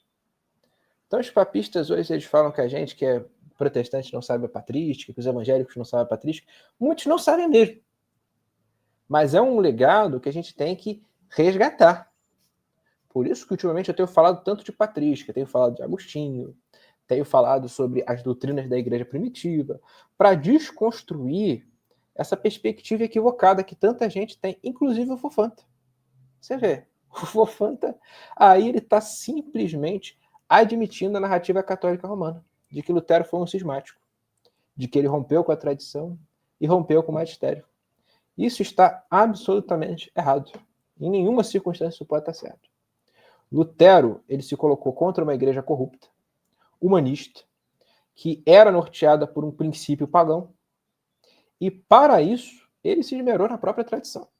Eu vivo dizendo, nós protestantes não somos contra a tradição. Nós entendemos que a tradição é a lua iluminada pelo sol das escrituras. Sabe quem entende isso? E quem fala isso? Kevin Van Hooser, com quem Victor Fontana teve aula. Ou, pelo menos, estudou na mesma instituição em que ele lecionou. Kevin Van Hooser vai dizer que a escritura é o sol iluminando a lua da tradição. Lutero citava os pais da igreja. Calvino, a mesma coisa, citava os pais da igreja. Pegue as Institutas de Calvino para ler. Vocês vão ver dezenas, na verdade centenas de citações de Agostinho. Eles não foram inovadores. Eles foram fiéis ao cristianismo primitivo.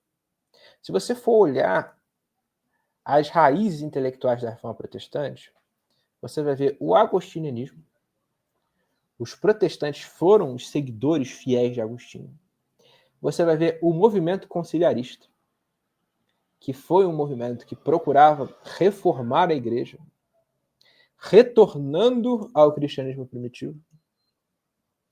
E você tem, terceiro, toda a metodologia. Vejam bem, gente, eu estou falando da metodologia, não a cosmovisão, que humanistas como Erasmo de Roterdã desenvolveram.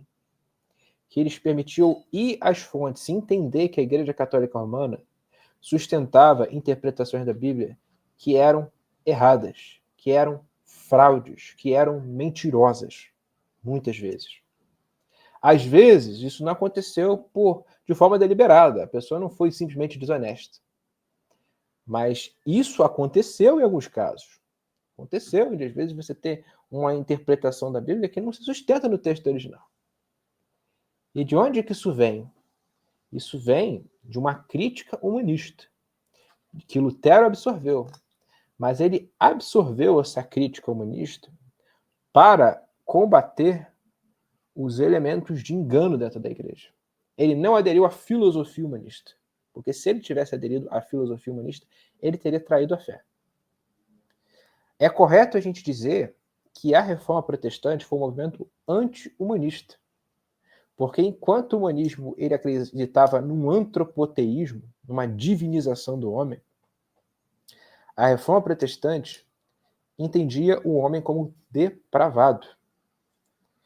Jean-Marc Berthaud, na sua obra, vou até pegar aqui, a sua obra O Combate Central da Reforma, explica que o maior conflito da história do Ocidente, até os dias de Lutero, pelo menos, foi o debate entre Lutero, que era protestante, e Erasmo de Roterdã, que era católico romano e humanista. Erasmo é o pai da crítica bíblica, com quem Lutero aprendeu. Já o Lutero, nós podemos dizer, é o pai do protestantismo no sentido de ser o homem que apontou as Escrituras, o homem que voltou para as Escrituras. Lutero não era um nominalista, que nem os papistas de maneira temerária o acusam. Ele era um realista bíblico. Ele acreditava que a única coisa a qual o homem pode se apegar é a providência divina. E onde que eu descubro isso? Lendo a Escritura. Logo, nós temos aqui duas antropologias. Nós temos a antropologia do humanismo, que é uma antropologia segundo a qual o homem é um ser que pode se divinizar, é um ser autossuficiente, que eu preciso ressaltar, não é o humanismo que nós vemos hoje. Embora o humanismo que nós temos hoje tenha sido influenciado por esse humanismo lá de trás, que foi essencial para a destruição da cultura cristã que caracterizava a cristandade. Então, de um lado, você tem o humanismo em Erasmo, e do outro lado, você tem a fidelidade às escrituras de Lutero.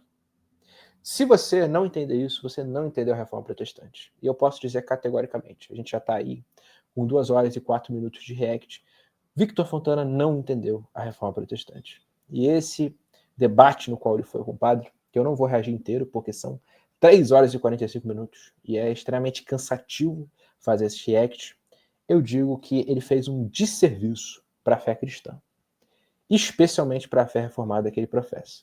Eu entendo que o Fontana, ele deveria, francamente, e aqui eu não estou fazendo um ataque pessoal gratuito à pessoa do Victor, mas dizendo algo que é incontestável.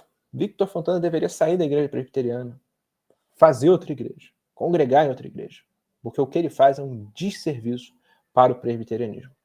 Você que me acompanhou até aqui, meu irmão, eu peço que você não deixe de deixar o seu like. E se puder, deixe um comentário. Isso vai ajudar a minha página a alcançar mais pessoas. Que você compartilhe esse react para o máximo de pessoas que você puder. Agradeço a todos, um forte abraço e até a próxima.